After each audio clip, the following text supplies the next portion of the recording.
Welcome back, ladies and gentlemen. Camp Hustle One here, back with another live stream. How you guys doing? Happy Valentine's Day to all these couples, and happy Galentine's Day to all the single ladies out there. Hope you guys are all doing well, man. Just got stuck in a lot of Atlanta traffic. It was a little hectic getting back here, so that's why we're starting so late. I apologize for that. I do want to go ahead and get into the show and not waste any of y'all's time, so let's go ahead and get into the first story here. Give me one moment.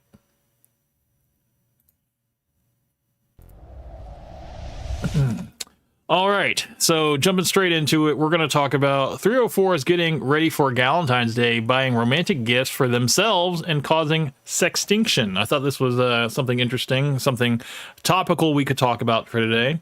A lot of single women are, they're going with this whole cope of not having a man or a relationship, so they're going to go ahead and go out with a bunch of their girlfriends and kind of take it back for the ladies, the single ladies. So let's see what this is all about. Don't know who. Let's see who this is by. I think this is by Better Bachelor, so shout out to him. Let's check it out. Good afternoon. Thank you very much for Tosma Ghost, welcome to the stream, sir. Hey, Camp. What's up, man? How are you, man? Good to see you.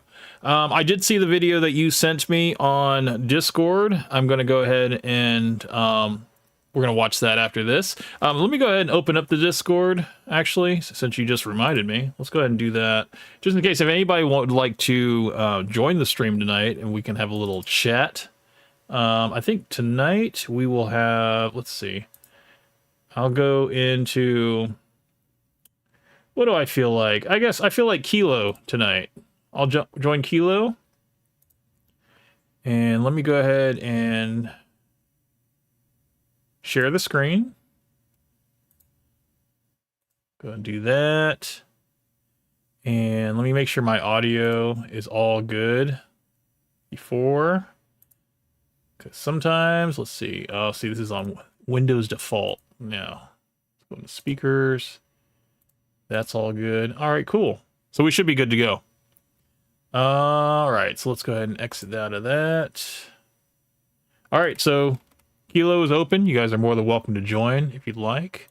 Let's get back to this video here. All right. Tosma Ghost came back. He said, Better Bachelor. He is one of the older red pillars. Interesting. Yeah, I've never heard about this guy before. I just was cruising Reddit and I saw this video was posted on there. So I figured we give a blind reaction to it. I'm the first time seeing this guy, so let's see what he's talking about. For joining me today. Desperate women create a new romantic holiday. Desperate women, desperate times, as it can be said. They're creating a new holiday called Galentines. They've rebranded Valentine's Day is Galentine's Day because the men aren't showing up anymore. They're not dating the men. The men that are sleeping with them are not buying them gifts. They're basically ending up being alone, and they're buying themselves and friends gifts to celebrate, I don't know, them being women are awesome because, women need another holiday to celebrate themselves per usual. We've just reached the point where nobody cares anymore, and I genuinely mean that. Look, here's the challenge that I think a lot of men are thinking and a lot of women aren't realizing. My father bought my mom Valentine's Day gifts. Most of the men in my family bought the women in their lives, my grandfather, my aunt, my uncle for my aunt. And what it was, my dad worked hard, but when he came home, there was dinner prepared. The house was vacuumed. The laundry was done. He felt like, hey, she's taking care of the household. I'm taking care of the job. I'm going to show her a little reminder that I love her and I appreciate what she does. The problem... Traditional gender roles. Isn't that nice? Isn't that like the ideal that we all strive for as men, It would be, I guess, in today's time, I guess the perception is that men don't make enough, so women have to go to work, so they don't have the option to stay at home and, just nest and take care of the house. They have to go to work too, and the work at home is kind of divvied up between both of the couples. So, I think certain couples try to make it work. Case in point for myself, me and my wife, we do both work, but my wife, she took off for the last couple days leading up to Valentine's Day. And I was able, I think on Wednesday I was off, so I was able to kind of surprise her with an early Valentine celebration. And, my kids too. I was able to kind of set up, the dining room table with, candies and cards and stuff like that. Everything, all of the cards were made by myself and stuff. And, it's just one of those things that, you just try to throw things together and, make it meaningful. And, it was a very good moment. We got to have dinner and stuff, and it was just nice. And then this morning, for Valentine's Day, my wife, she woke me up. She told me to go ahead and, hop in the shower, come downstairs. And I came downstairs and I was greeted to all these gifts. I had two things. I had a cake on the table. There was, I basically got a pair of shoes, a pair of Pumas, red shoes. And I got a homemade card by the kids and a homemade card by her. And, yeah, it was just really nice. I mean, I don't really ask for much on Valentine's Day, but, it's just the effort, so I appreciated that. And, we just kind of, it's just nice to be in a relationship where people can, just show their appreciation. And, we show each other appreciation every day anyway, but, for one of those things, we try not to miss, holidays and stuff. And, it's just nice. It's just nice to kind of reaffirm the way we feel about each other, and get the kids involved and stuff. That's always good too. But I understand there's some people out here that think that Valentine's Day is a sham, and it's something that was created to basically make men spend more money unnecessarily. And actually, I've heard theories that Valentine's Day was created by the Hallmark Company. And then I've heard it was created by another entity as well. But basically, the same goal was just to make men spend more money on this day, buying flowers, taking women out to dinner and stuff, and just, feeding commerce, and, but, I saw a little bit of it today, people just going out frantically trying to make things happen, and men are out here trying to impress. And, some of these men aren't married to these women. They're just trying to get in their good graces so they can possibly have a good evening. And, it just seems that the bar is set very high. Women out here are expecting a lot, especially if men are talking big talk. And, I'm no stranger to, witnessing this stuff firsthand.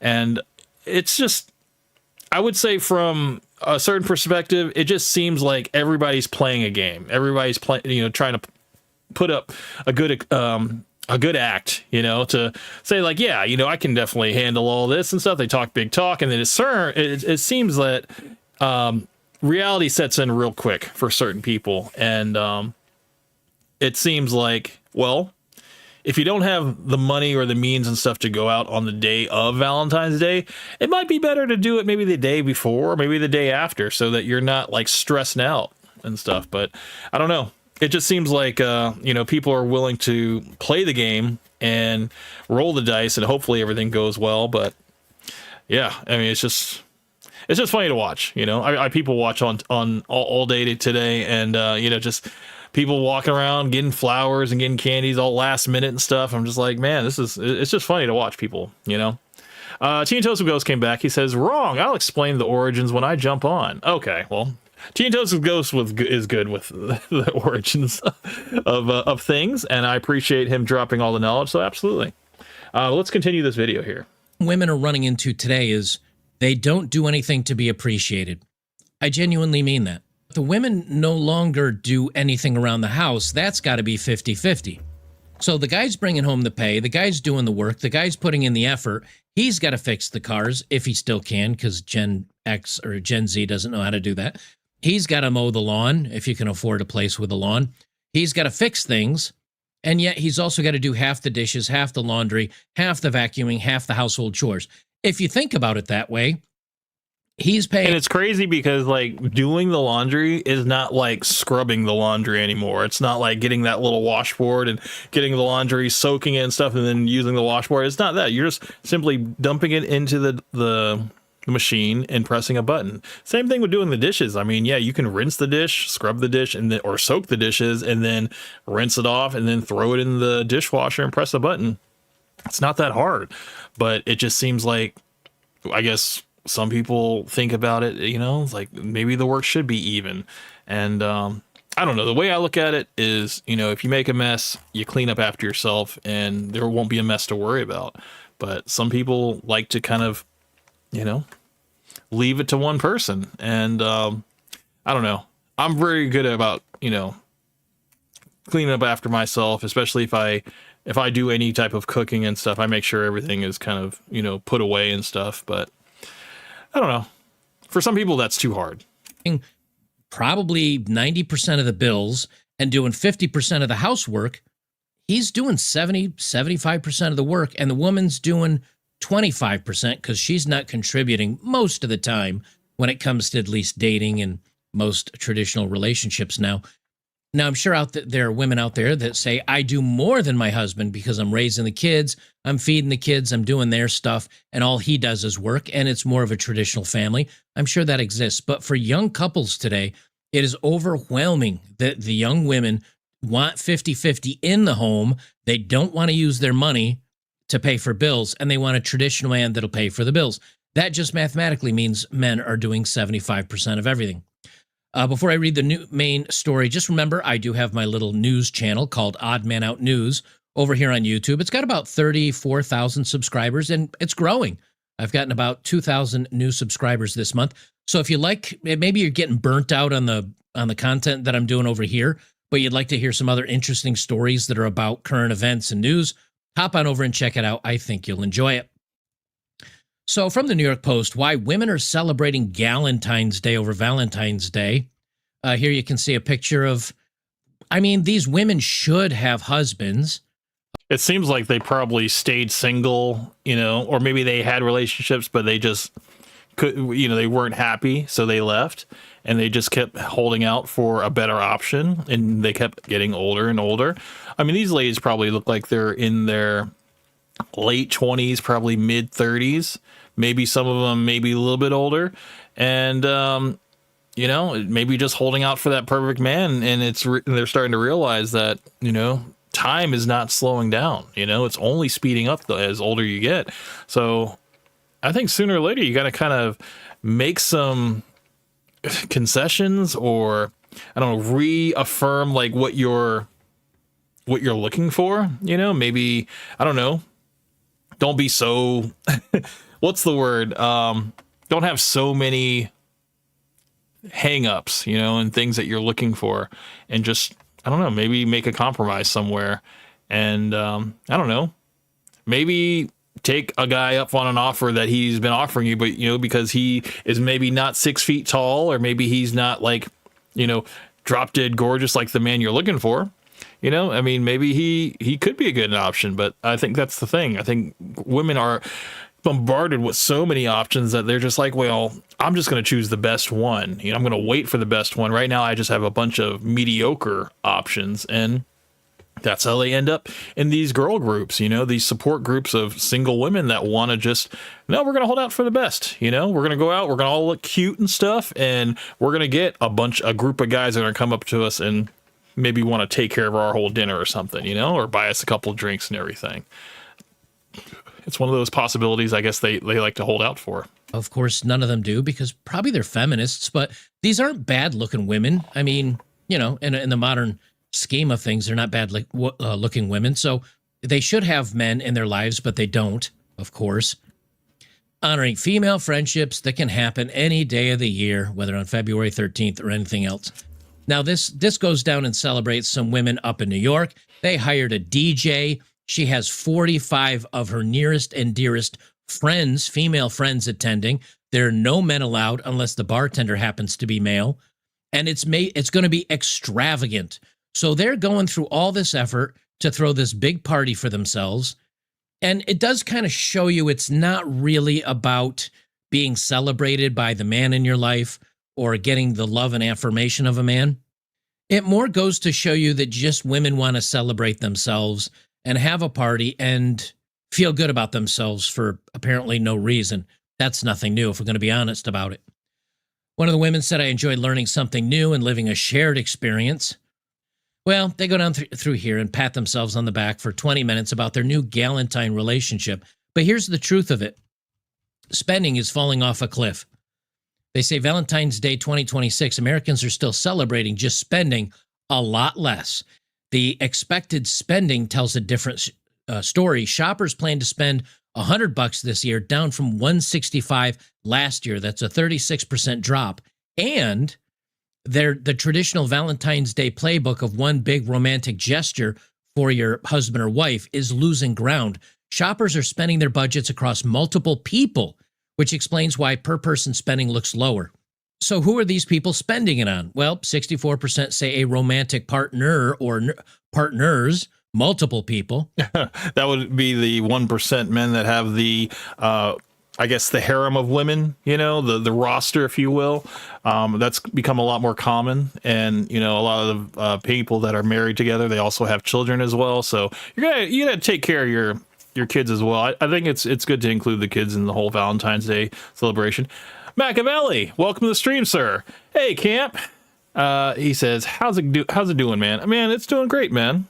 I had a great Valentine's Day. I mean, I hope you guys all had a good Valentine's Day. I mean, I don't know. If you guys are single, I hope you guys still had a great day. It's just another day at the office here. But no, I had a great Valentine's Day.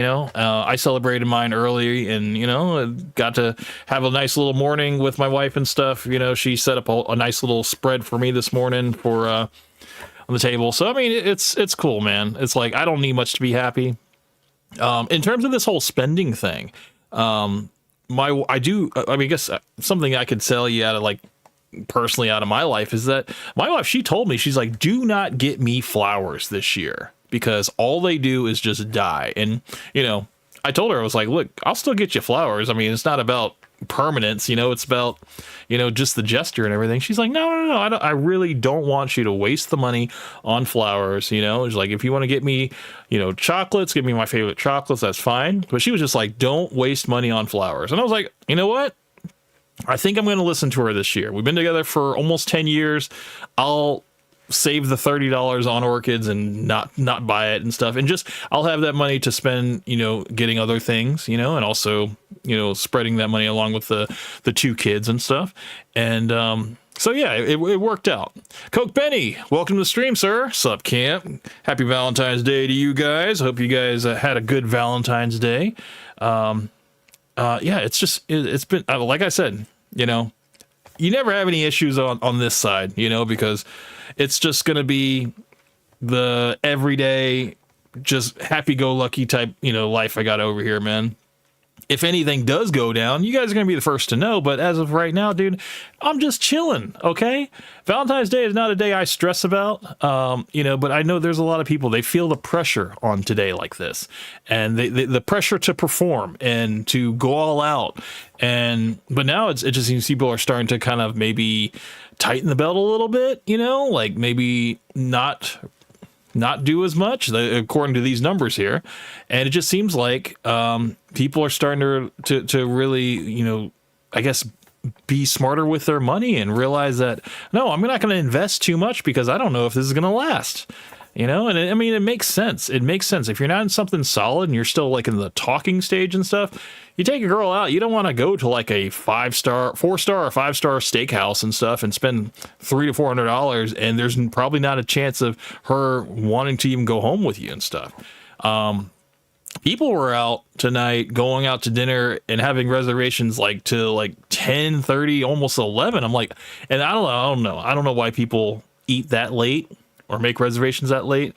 It just seems like the priorities are all messed up. You would think you would want to take someone out, say, someone out that you're trying to pursue, maybe to like lunch or maybe like early dinner, like 6 o'clock or at the latest, whatever. But if you go take someone out at like 11 o'clock and you're eating and stuff, I mean, that's already way too late, man. I mean, she's probably gonna be like, oh, I'm tired, I want to go sleep and stuff. And then that's going to be it, man. It's going to be a wrap. You spent $300 to $400 on a steak dinner and it's just all for nothing, Not a smart move. But these are all rookies. A lot of these guys are rookies on Valentine's Day. They don't know what they're doing, man. They're just flying by the seat of their pants. Kind of wild, dude. So Machiavelli came back. He's like, I like her already, man. She probably has a high IQ. Yeah, I mean, it's, you know, she's great. You know, the thing is, man, this is what I have is what I've always wanted. Okay. I've always wanted a woman who is beautiful, that is very humble about herself, that doesn't think that she's beautiful herself, you know? And she's always been that way. And it's like, it's one of those things that I'm like, dude, if I can find a woman that is, you know, she's beautiful, but she doesn't use that to manipulate, you know, people. She's just a very down to earth person. You know, it's like, man, that's all I could ever want. And, you know, she is that through and through. And, but you know, at the same time, she understands. She's like, look, I've gotten her flowers for, you know, Mother's Day, for Valentine's Day. You know, I even get it for Christmas and stuff, you know, just because, you know, she loves orchids, you know, that's one of those things. But over the years, she's realized that she cannot keep orchids alive. So she's just like, stop getting me orchids because this is too expensive and I can't keep them longer than a week. And it's just really frustrating. So, you know, this year I finally obliged and I was like, that's fine, you know, and it was fine. I was able to get her more stuff, you know, without getting her flowers. So, but I appreciate the kind words, Machiavelli. Thank you very much. Children to grandchildren, 40%, themselves, 33%. That is 100% women right there. 40% are picking up for kids or grandkids. So it's not exclusively romantic anymore. And I do think it's for a few reasons. If I was really going to shave it down, it would be that the guys that are dating right now, that are going out and smashing, they don't have to buy gifts.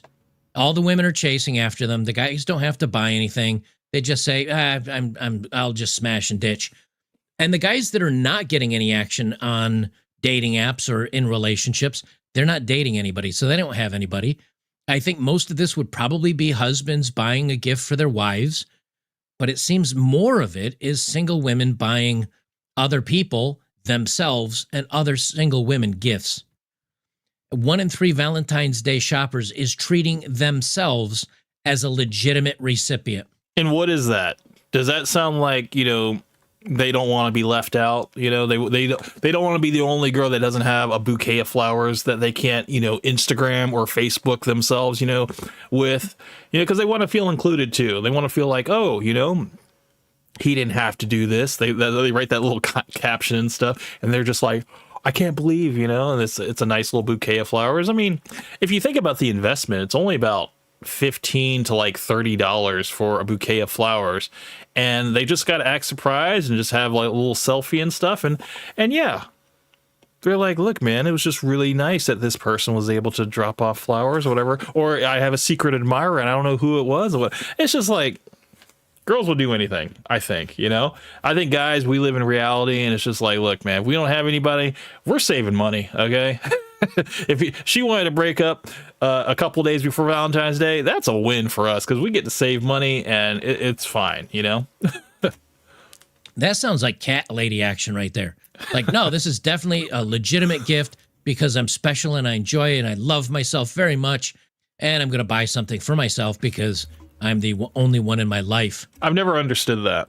You know, like, I mean, if you want to treat yourself, that's fine, but treating yourself, especially on Valentine's Day, with like stuff that's gonna die, like, you know, flowers and stuff, it just seems a little worthless. You know, you probably shouldn't be doing that. But I mean, I guess if you're a single person, you know, it's just like every day is Valentine's Day for you. You know, it's like you shouldn't have to wait until Valentine's Day to appreciate yourself. You should appreciate yourself all the time. But the young people today are on the verge of what they call sextinction. And I think this fits in with this story very well because there's, you know, how many times do we say it? There's a point where I shouldn't even mention it anymore. There's a small subset of men that are sleeping. Machiavelli came back. He says, Fresh probably bought another 30K bracelet for whatever tranny he is on with his Valentine. Oh, dude. God damn. I did want to kind of shed a little bit of light or talk a little bit about Fresh and Fit because they are begging right now YouTube to get remonetized. And that's like, it's crazy because didn't Myron say that they were going to get off of YouTube and stop streaming on YouTube because, you know, they're pro Kick and pro Rumble. And now I guess the money is just not really that good over on that side. So they're just, was it Fresh is doing like a 9-page tweet on X, basically like laying down everything, like how YouTube is losing money because they take like 30% of revenue. So he's stressing out because he's like, we were one of the super, you know, number 2 or number 3 super chatted channels on YouTube. And, you know, we were making probably about like a 2 to 3 million.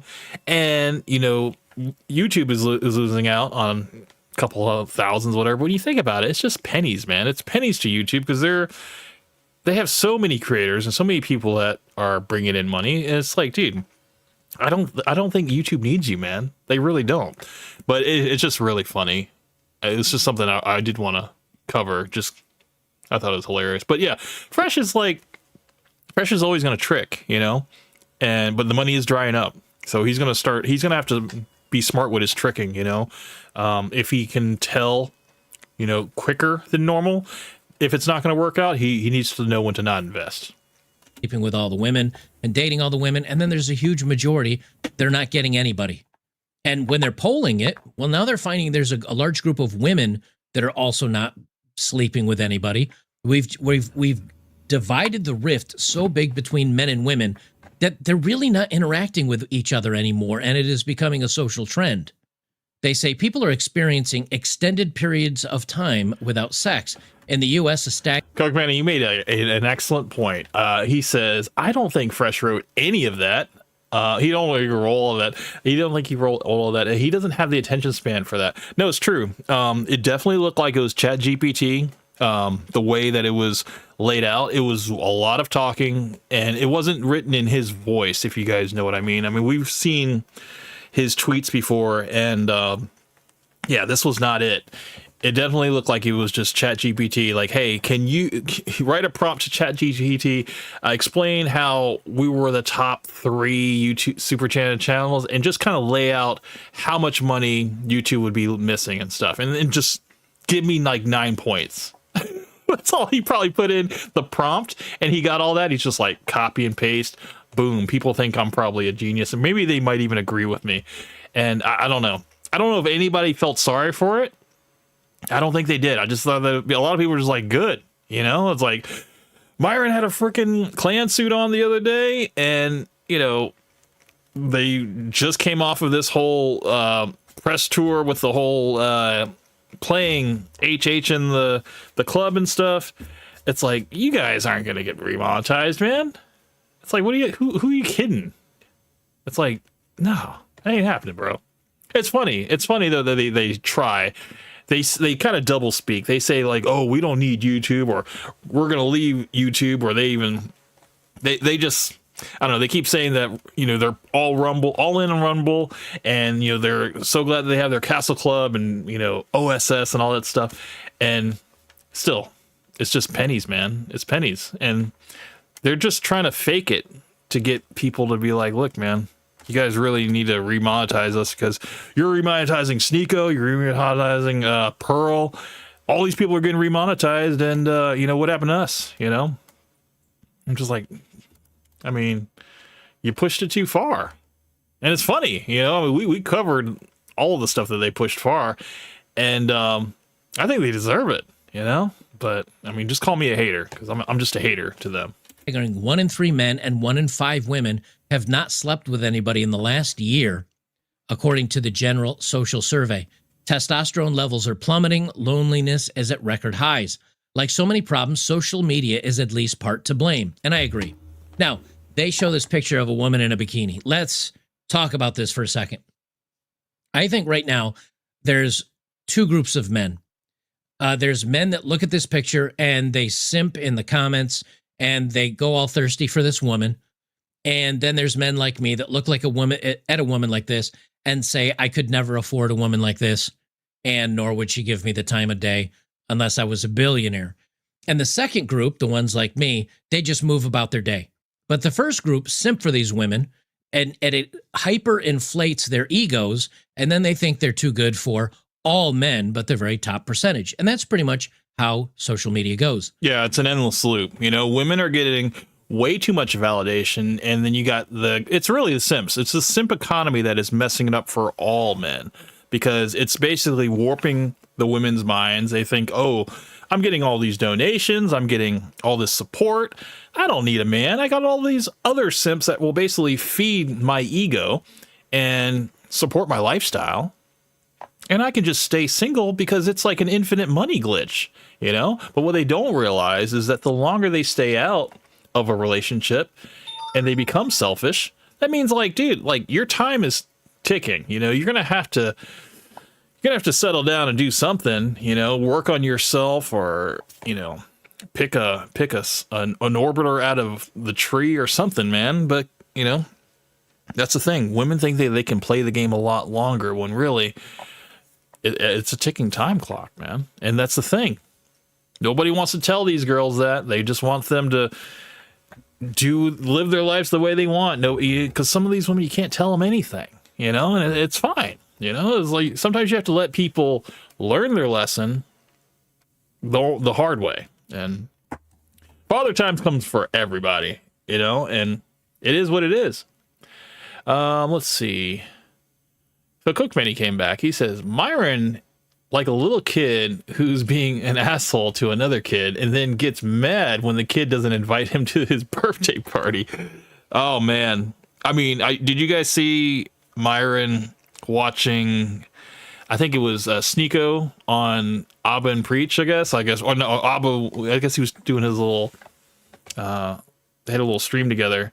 And yeah, it's like Myron was tuned in like an ex-girlfriend, like a jealous ex-girlfriend, just like, what are they going to say? What are they going to say? I'm like, dude, if you really don't care, if you're like the successful guy that has all this shit going for him, you wouldn't care, you know?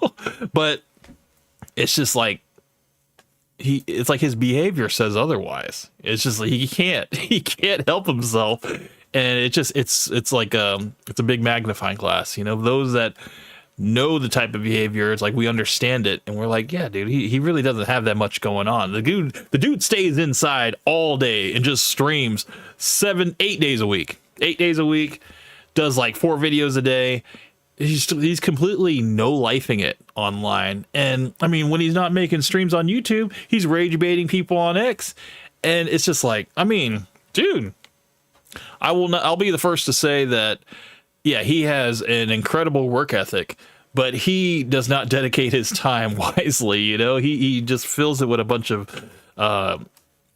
garbage, man, in my opinion. Machiavelli says, always remember, Camp, there's no shame for hating a Goomba. We all hated it when he played Super Mario.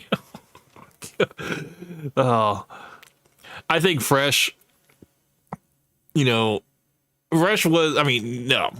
His silence in the beginning was compliance, in my opinion. But then he went along. He went along with Myron. He even jumped in and tried to have his own little moments and stuff. And that's when I was just like, yeah, he's just as bad, you know? Because before, he was just the silent guy, kind of, you know, ineffectual in the whole conversation, kind of like, you know, just a nothing person, you know, like a seat filler. And then he tried to be like, oh, no, I belong here. So he started like, you know, adding more to the conversation, and it came off horrible. And then I was like, yeah, I mean, they're both trash. They're both garbage, man. It's like, yeah, they both deserve everything that's happening to them right now. And no, I mean, I enjoy it, you know. Call me an asshole. It's fine. I don't care. It's like,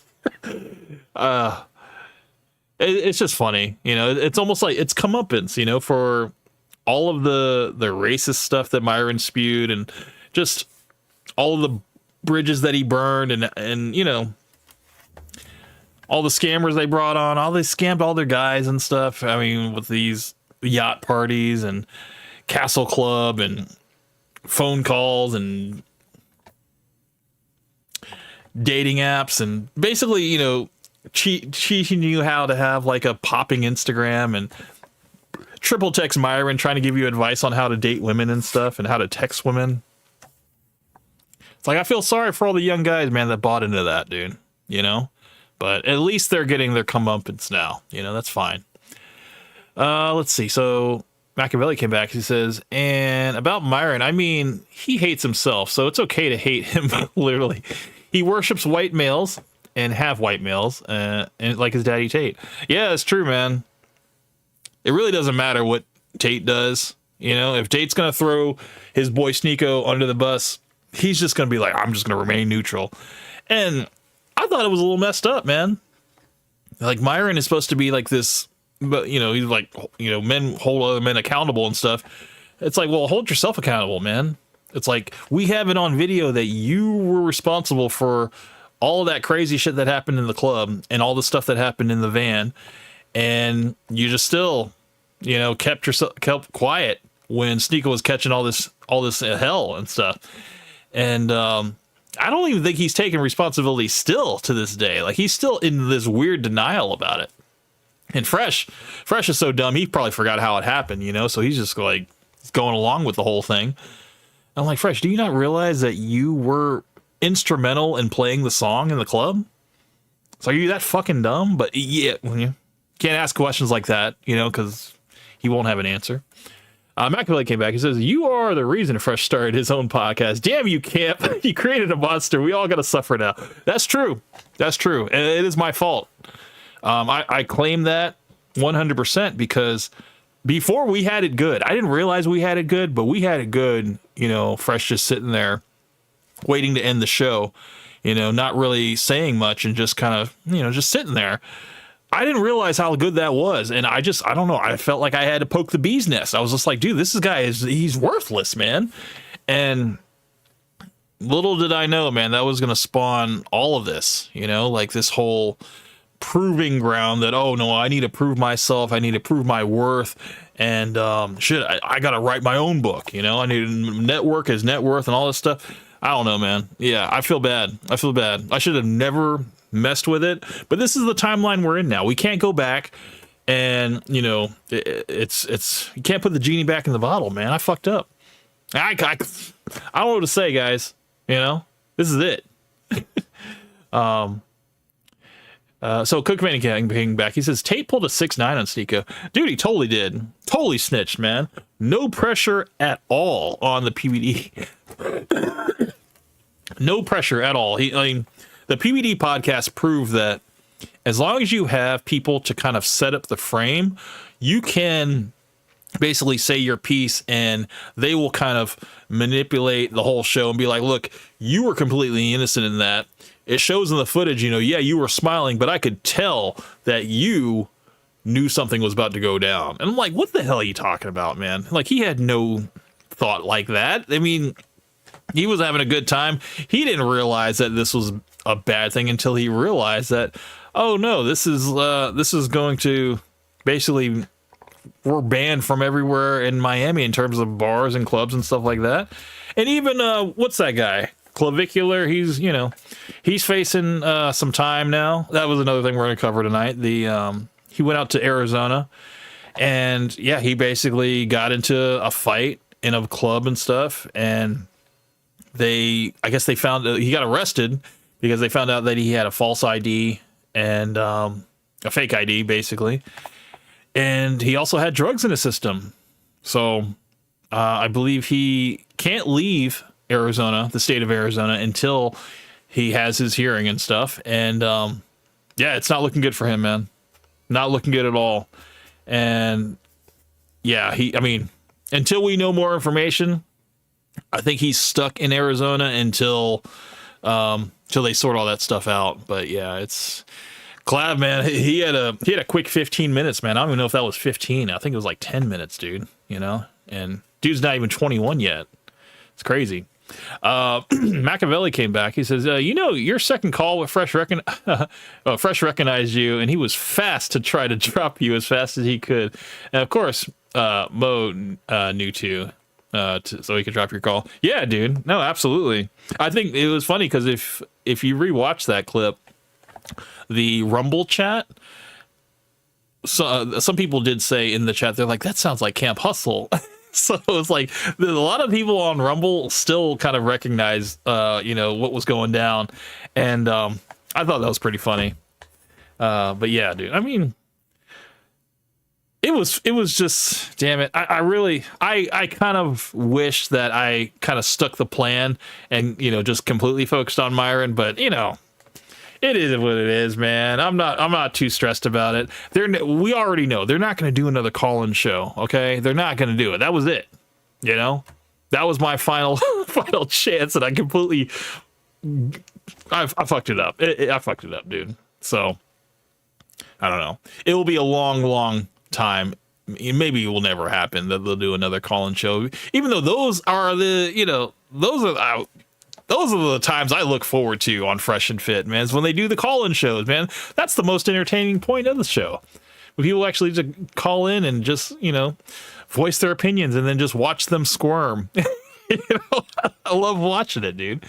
Coke Benny came back because I'm actually in Arizona right now for work. We're building an Aldi supermarket. Oh, okay. Damn, dude. Out here working hard, dude. I haven't been inside of an Aldi. I do know Aldi, they have the quarters that you stick into the shopping carts, I think, to use them. Something like that. But yeah, it's supposed to be like, I don't know, like cheap groceries or whatever. But no, that's cool, dude.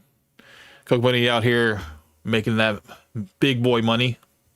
They say the idealization of impossibly high standards has coaxed men into believing that social media influencers with millions of followers may one day show interest in them. It has persuaded women to give the time of day only to men who are over 6 feet tall and astronomically wealthy or attractive, say neuroscientist Dr. Deborah So. Well, yes, and that's partially what I'm talking about. Guys that have their life together, guys that, I don't know, have a normal job and are normal guy, they look at a woman like this and they say, she's not for me. For whatever reason, there's lots of reasons. I know a woman like this isn't for me, and they move about their days. But the thirsty guys jump in there and elevate these women to the point they think that they're goddesses among men. I think it's just like any technology. Our evolutionary psychology has struggled to make sense of dating apps, swiping through hundreds of partners in one sitting. At no time in the past was that ever possible. I'm going to be doing a story, actually, about a guy on X, and I think he's a YouTuber as well. And he signed up as his female friend on, I think it was Hinge. And within an hour of signing up, he also made a men's account. So he made a man's account. He made a woman's account. And as the man's account, he said he got one match in 24 hours. As the woman's account, he got 1,600 matches in just the first. I heard about this. And it's so easy. It's so easy now. We have the AI technology to face track and just change your entire image. And I think that's going to be the new hustle moving forward in 2026 and forward. There's going to be guys that are going to be posing as girls. They're already doing it now, but on these dating apps and just fleecing men for all types of, promotions, donations and stuff like that, in order for them to go out with them. And they never actually take the date, but they'll be like, yeah, if you could help me out and, I don't know, pay my rent and stuff like that, you can come over and we can have, a little hangout and stuff like that. And then they just never make it happen. But yeah, it's like, you can be anybody you want because you have this AI now. The AI is getting so crazy. I've seen so many videos on TikTok of people posing as celebrities and stuff. And I mean, the only thing they got to do is get the voice right, because it's still going to be their voice. But in terms of the look, I mean, if you're on a dating app, it's just a lot of pictures, right? And then you're just texting back and forth. I mean, dude, it's going to be scam city, dude. And I feel bad for anybody that's out here getting duped by that kind of thing. That's crazy, dude. But if people want to start OnlyFans and everything like that, dude, it's you got so much technology at your fingertips, man. And there's people that just are none the wiser. They're going to fall for this stuff. And yeah, people are going to be making some crazy mad money. And it's just, I just hope nobody falls for it that's in my audience, man. You just don't do it, man. Don't give money. Don't pay money to OnlyFans. Don't do any of that. You know, you guys are all better than that. And yeah, man, we don't need to be part of this simp economy, man. I know it's bad. It's bad right now. But you guys need to. I mean, you guys are good. You guys ain't gotta worry about that. You know, just talk to people, man. All you got, communication, man. Just talk and vet people, and you guys will understand that you don't need to go all out and pay for someone's attention or someone's affection or whatever. You know, like, you guys are all smarter than that. It's just like, no. The amount of effort that you got to put forward, you got to make sure that you present yourself well. You know, you clean up nice, you dress nice and stuff, and, you know, just don't come off as thirsty. You know, you gotta act like you don't care. I know I say this all the time, but if you don't care, you take that off the table, that, hey, you know, you like ask a girl out and stuff like that. You're not like stressing if like things are gonna go well or whatever. You're just like in the moment right then and there. That's how it needs to be. The thing is, like, you put so much pressure on having a good time and making sure everything is perfect, and then things don't go perfect, and then you're just like, you're forever trying to catch up, trying to make up for it, and it's never a good look, man. So it's like, you gotta be flexible, you know, but you also gotta kind of just not put too much pressure on yourself, you know. And, you know, girls out here, they're out here trying to have a good time too, and, you know, you just got to make sure that you are putting the right investment in the right people, and not investing in people that don't want to invest back in you. You know, that's probably the most important. First hour or two. And he kind of breaks it down, and we've done this before, but it's kind of a new modern take on it. But he basically says women are drowning in choices, and so they're really busy trying to scrape out the weirdos and the thirsty guys that have nothing going on, trying to find the good guys, and the good guys just don't have anybody, which is, of course, kind of what you see now with the dating apps, but dating in real life as well. Machiavelli came back. He says, some men can't be saved. We can't save them all, unfortunately. Yeah, you know, and that's the thing. You know, I guess I can attest to, you know, being single for 7 years and just getting to that point where, you know, that switch that flips in your head where, you know, before you have a little bit of filter, and then you're starting to, like, your mind is starting to switch, and like anything that pops into your head, you just say it, because you're just like, dude, fuck it, man. I've been single forever. I don't care what people think, you know. And you get a little bit more comfortable, and that it goes to, you know, like when you're hanging around with your boys and stuff, boys being boys, and you have that conversation. Well, that conversation starts like, I guess, when you're around girls and stuff, that filter comes off, and you're still talking like that, like you're around with the guys, and it's just like, it's not a good look, man. But it's true. You know, there's some guys here that can't be saved, some guys that don't want to be saved. But I don't know. I think eventually, I think some guys want to figure something out, you know, make something happen, you know. And but I mean, when you look at the options, yeah, I mean, you got, I don't know, man. Some guys don't want a girl that have a lot of tattoos. Some guys don't want a girl that's on Instagram in her bikini and stuff. I mean, there's a lot of things that guys just will not stand for, you know. And then there's some things that guys will stand for. Like, well, you know, if she's got a lot of tattoos, that's fine with me. I actually like a lot of tattoos on a girl. I actually find it kind of sexy, whatever. And then some guys are like, yeah, I kind of like a girl that, you know, is confident in herself, that, you know, is proud to post her bikini pics or whatever online. There's some guys that like don't care about that stuff, and it works for them. But I think the core thing is that you gotta I don't know, you want to find a woman that doesn't want the attention like that, you know, that's low key about herself and has like standards and stuff, you know, because you got to think long term, you know. I don't know. It's just it's a lot of money to just do this whole dating game, and, you know, you date somebody for a day or maybe in a week, and then it's over, and then it's like rinse and repeat. That's just money going out the window. It's like, you got to be smarter with the choices that you make. And if all the women in your city, like say you're in Miami, whatever, and all the women, they're just looking for gold, you know, they're looking for a player that can give them that lifestyle, you know, it's like, you gotta maybe even move, you know, or maybe, you know, look beyond, you know, look beyond, you know, your state or even country. And, you know, I'm not saying be a passport bro, because that's never, you can't be intentional with certain things like this. I think it's always best when you are happy to be by yourself. You know, you're in a healthy spot, you know, you're making good money, you're supporting yourself, but you're also mentally well. Because I think what happens with some guys is that they'll be in a relationship like out of high school, and then that relationship will end, you know, whether, you know, you guys are going to college or whatever like that, or maybe it just ends on its own. So then you start dating, you start going out to clubs and stuff like that, and then you get a girl, and then, you know, you're trying to make it work, and then maybe it does work. It works for maybe a couple months, you know, and then, you know, the 5 to 6 month happens, and then she's just like, what are we? We're still just dating, you know? And then it goes two ways. You either chicken out and you're like, oh, you know, and then you start ghosting her, and then that's the end of that.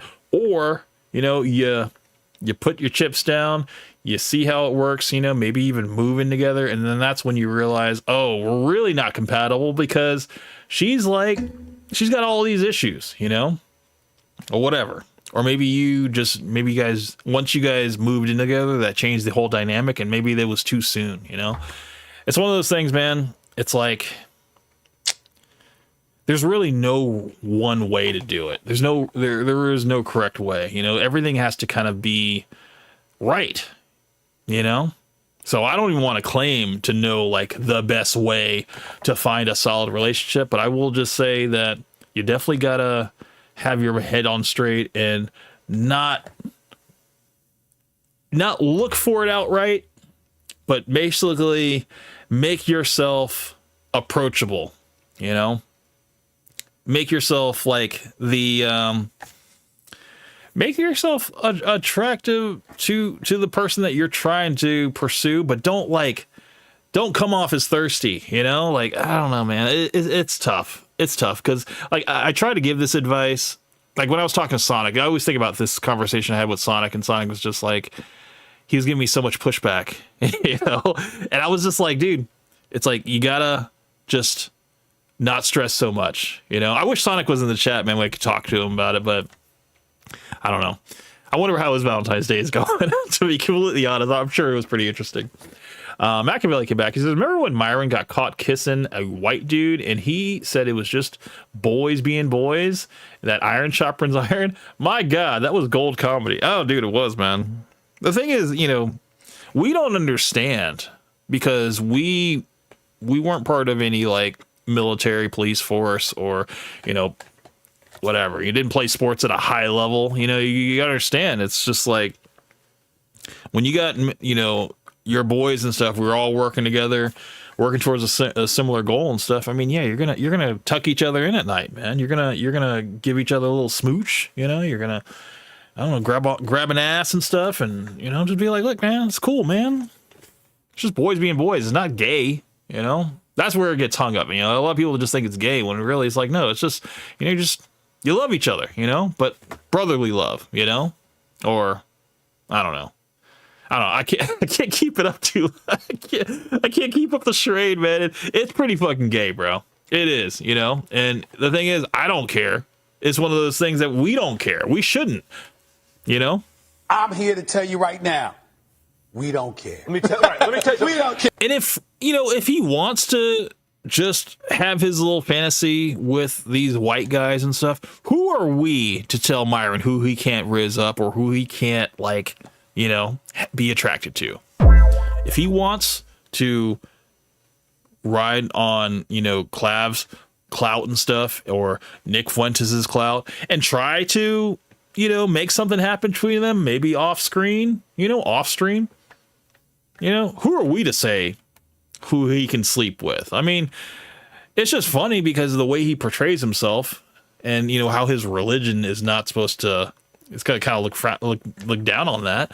You know, I mean, the thing is, it's going to destroy Myron's image if he ever comes out as gay. So he has to be like this. He has to be this guy that is going to be this character for all of us to, you know, laugh at. And, but, you know, does he really stand on principle? You know, I mean, we've already heard him in his little heterosexual spiel that he always goes after, you know, whenever people call him out for his sus behavior, he's going to be like, look, you know, he's like, it's like people want to call you gay, but look, if I was really gay, you know, people wouldn't be doing that because they'd be afraid of getting canceled. I'm like, that's not a good enough reason, man. It's like, what about the sus stuff, bro? We're going to actually answer that, but he's not going to, you know, because he can only talk about the picture where the guys pranked him and laid on top of him. Like, but we're not talking about the concert photo where you're behind him getting a little smooch, you know, or, you know, when you guys were holding hands and he was leaning back and you were leaning back in Eric's chest, whatever, on the booth or whatever. It's like, come on, man, you guys are a little close, you know? The only time I've seen Myron happy is when he's around a bunch of dudes. All right. He's always trying to kick women out. He's like, I want just the dudes. I want us all sweaty and dancing around each other. And yeah, no women, please. No women. Okay. Because they're just going to ruin it. It's one of those things, man. So, well, you know, we have to just kind of follow the breadcrumbs, you know? I mean, there's plenty of evidence out there. Okay. I've shed a lot of light on it. But you know, this is one of those things, man. We just got to keep collecting it and add it to the files. Okay. Myron's never beating the allegations. All right. We got too many files on him and, too many slip ups. You know, I got a lot of sound bites of him just saying a lot of sus stuff. And, no, it's great. It's great. You know, and we could totally, I don't know, maybe put together a film one day of just all of the files on Myron and, making something pretty compelling, pretty convincing. Let's see. Tito's came back. He says, oh wait, hold on. Okay, wait, let's go back. Coke Betty says, he's probably making his date pay for the meal and not tipping the waiter. Oh, dude, that's one of the things that I did see a lot tonight was, you know, men just trying to go all out, you know, get the bottle of wine, trying to like schmooze and trying to, you know, really impress the lady and then just completely leaving like a couple cents, a couple dollars, whatever for the waitress or the bartender. And it's just like, man, Valentine's Day is all about faking the funk, dude. It really is. And, you know, some guys that really don't have the means to be going out and taking girls out to these nice restaurants, it's an act. They're playing the game. They got to portray themselves a certain way. And they're just like, you know, they got to be fast about it because if the girl finds out that they didn't tip them anything or they tipped shit, then yeah, I mean, to some people that doesn't matter, but to some people it does matter, you know? So, Machiavelli came back. Tiantos says, BS, I'm former military and that's a load of crap. Well, you know, Myron was hoping that nobody in the military, in the chat, was former military or people that actually played sports, you know, because that's another precursor. He said, like, if you didn't play sports at a high level, you weren't part of law enforcement or military, whatever, you wouldn't understand, you know, you just see it as gay when really it's just boys being boys. Okay.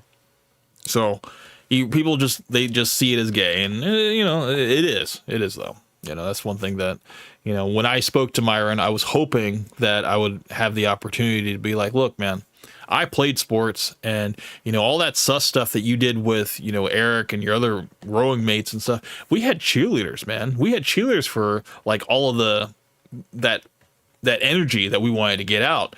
And it just seems like there were no cheerleaders for a rowing team, which I don't think that's a thing, you know, but I mean, you play a traditional sport like football, basketball. Yeah, you're going to have cheerleaders, you know, but I don't know. I guess if you want to be in a boat with a bunch of guys, you know, I mean, you got to kind of make do what you got, you know, that's what it is. Machiavelli came back. He says, like Diddy said, call me brother love. Oh, Diddy. I've seen plenty of AI videos of Diddy, I guess, on TikTok, and how, you know, Diddy, he's found a lot of love in jail. You know, I think he's got like a steady relationship going with this one person that is portraying themselves as a female, but it's clearly a guy. And yeah, I mean, he's living it up in jail right now. Machiavelli came back. He says, why can't deserve Sonic book coming soon? Oh, Jesus. Oh no, I mean, Sonic does have his point of views, and I look forward to any debate that I have with Sonic, because I love debating with Sonic, because he has just such outlandish views, and the way it always comes off that, you know, he's might being a little hyperbolic, and it's just, I don't know, you guys like to, you know, pick sides and everything like that, but like on a fundamental level, it just seems like he's always speaking from this point of view where it can't be helped. No behavior can be changed. It's just, it is what it is. And for example, when he was talking about the girl that he was hanging out with, and, you know, she was basically just, I guess, trying to do this kind of scheme, whatever, to kind of sell him on stuff, when really he was trying to, trying to build a relationship or whatever with her, and it just turned into like this little like sales pitch, and he got like really angry and stuff, and I was just like, well, I mean, dude, come on, man, it's like, if you're not buying, you're not buying, you know, but you just don't have to buy her stuff, or if you want to kind of string her along, you'd be like, yeah, you know, that sounds great, you know, tell me a little bit more, you know, just, I don't feed it that way. But like, he got immediately angry with her. And, you know, he felt like he was deceived. And I was like, dude, it's like, I don't know. There's so many other ways he could have approached that situation. But, I mean, Sonic's going to be Sonic. Sonic is going to Sonic. And, you know, I really hate talking about Sonic when he's not in the chat. I hope he's seeing this live stream right now, you know, and he can jump in possibly and defend himself. But I don't know. I like debating Sonic because he's got a very unique perspective. And, it's just funny to watch these young guys work, man, and just how they think. It's very entertaining to me. I hope it's entertaining to you guys. Coke Manny came back. He says, I'm referring to Sonic, by the way. Oh, okay. So he's probably making his date pay for the meal and not tipping the waiter. Oh, got it. Yep. Yeah, unfortunately, Sonic has reverted back to his old ways. He's not going out anymore to restaurants and stuff. If he does go out, he's going to go out with his sister. His sister's going to pay because his sister is the high roller. And, but yeah, I really thought we made some progress, man. I thought we did. But no, Sonic, he's all about equality. Okay. So if he asks you out, or if you ask him out and stuff, he would much rather the woman ask him out, you know, because women are supposed to be just as strong and independent as men. So women should be asking men out, and Sonic should be over here accepting and declining, you know, offers and stuff, because, you know, men are just as vulnerable to being scammed as women. So, I mean, we're on equal playing field, I guess, according to Sonic. And yeah, I don't know. I would love to be the fly on the wall for a little dinner date with Sonic and just see how that whole thing transpires. It's too bad he isn't a live streamer, an IRL streamer, man. I would love to just tune in to just watch the train wreck and just see like how he handles things. I would be very entertaining for me to watch. But I hope he joins the chat soon. I hope he joins, and you know, we can discuss his Valentine's Day. I'd like to hear how it all went down.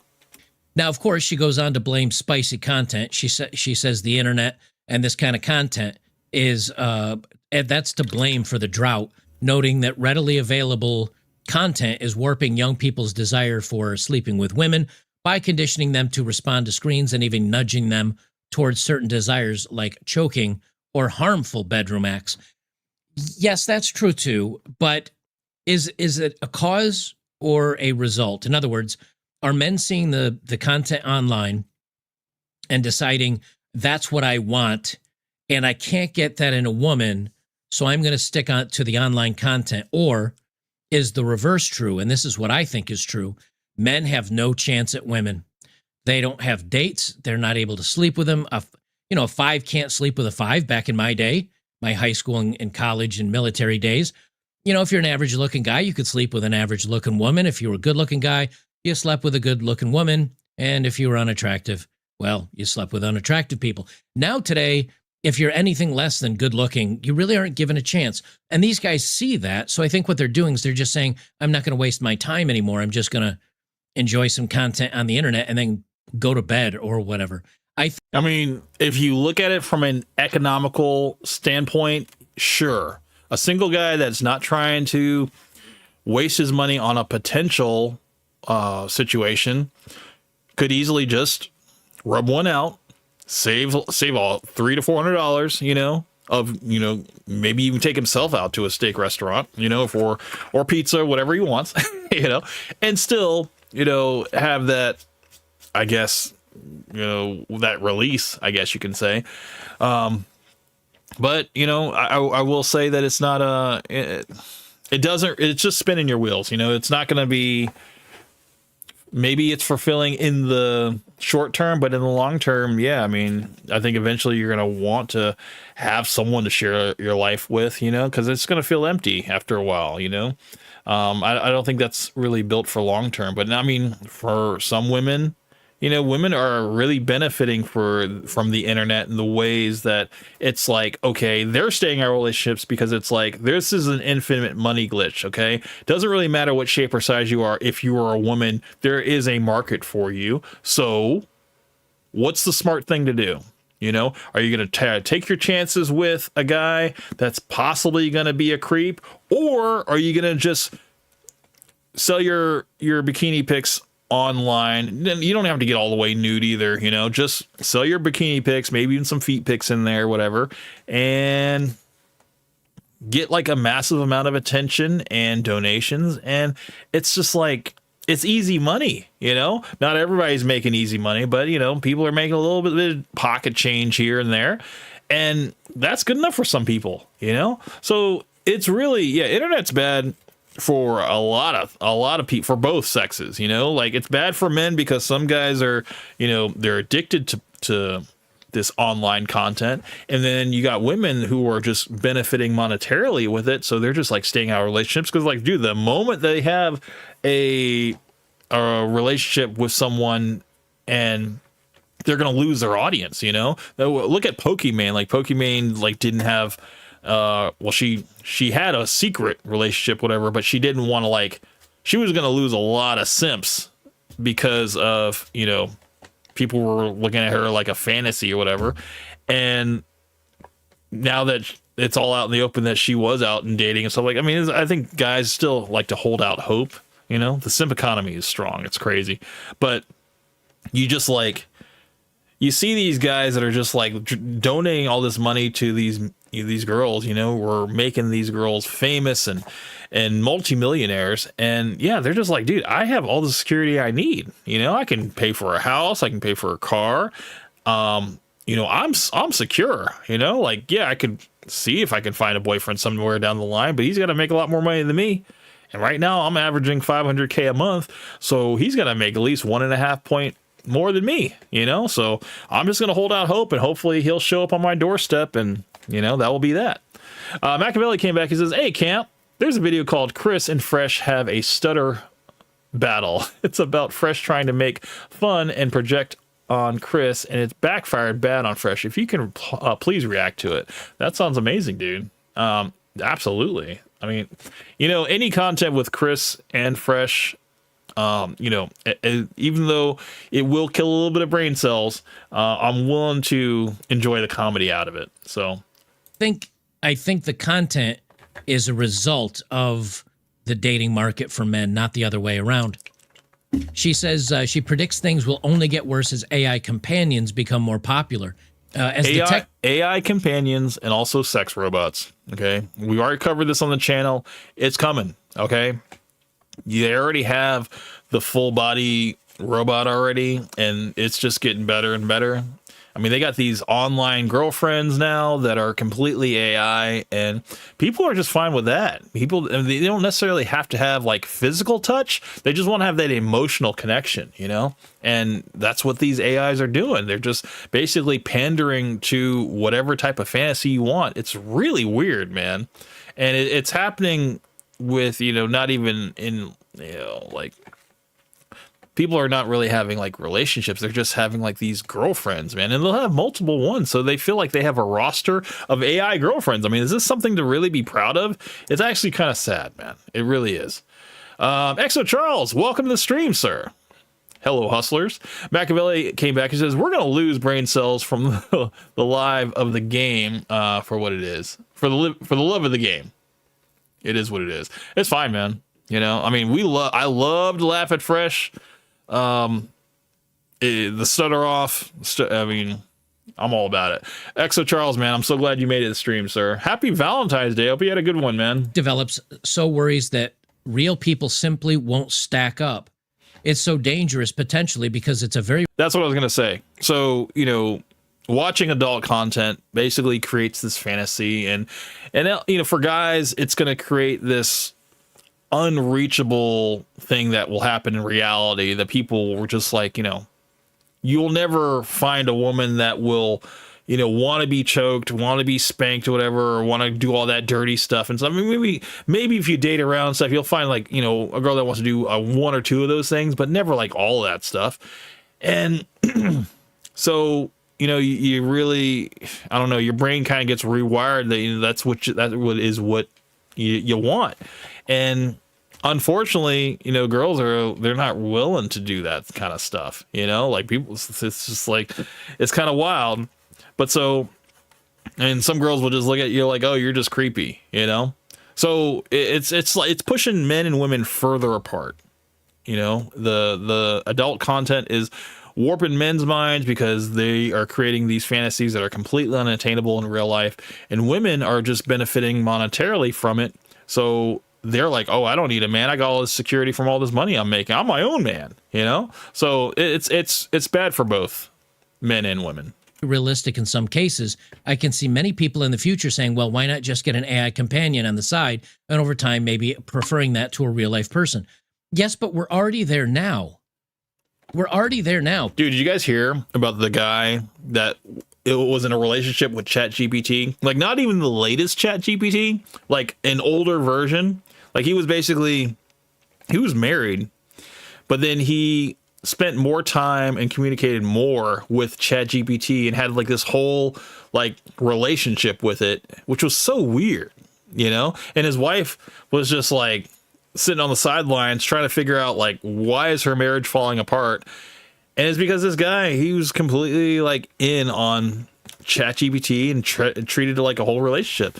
It's really fucking crazy, really sad. Like, people aren't using these AI tools for what they should be. They're just trying to like establish any type of connection with it when they don't realize that it's just an algorithm of data, you know, zeros and ones that are basically going to placate to whatever questions or egos or prompts or whatever you have.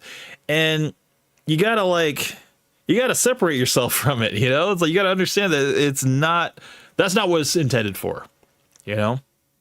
And it's sad, man. It's sad when I see it happen. These women have become unobtainable, unrealistic when it comes to expectations of men, and men have just given up on the market. And the thirsty guys are propelling the women to and only fools and all the other stuff that just continually, and feminism, I guess, continually beefs up women that they're amazing and God's gift to creation, and men are pigs. Why would a woman settle or use a guy for anything other than sleeping with? They don't even really want to date us anymore. And it's because of this. Yeah, the younger generation are sleeping with each other before they even know each other's names, because they're like, look, we want to know if this is even worth the relationship. Let's just go ahead and knock out the sex now and just see if it's any good. If you're like a dead fish, then it's like, yeah, it's not going to go anywhere. But at least, you know, we know. It's better to know than not know. That's the mindset today. They're like, look, I'm not really trying to get to know you until I know you. Okay? It's wild. Cokeman came back and says, the day robots can suck D, it's over. Dude, it's true. It's so true, man. And you know what? It's like the sex robots that are available now. It's so wild, dude. It's like it's like you have a mannequin that's just sitting there on the couch with you, and yeah, she's like just it's completely like a robot, dude. It doesn't. I mean, they have like I mean, they have the Japanese versions, which they look like little anime figures and stuff and like that for the people that have that little weird fantasy. And yeah, it's like people do all kinds of things with it. I'm just like, it's just, I don't know, man. It's not. It's gonna be over for humanity, dude. And you know what? Some people are okay with it, man. They're like, look, I don't want all that baggage, man. It's like there's nothing new under the sun. At least if I get a sex robot, I'm gonna be the first and only user of it. It's like I think that's what people are really looking for. They're like, I just want to be the first. I can't have that with a real woman. I gotta have it with a sex robot. It's really it's just wild, dude. So wild. It's and that's the thing. Sex robots are really expensive now, so there's gonna be a used sex robot market. Possibly, and there's gonna be people that are gonna be like, "Yeah, it's okay. I don't need to be first. I just I need to have a sex robot with a low body count, like a low owner count."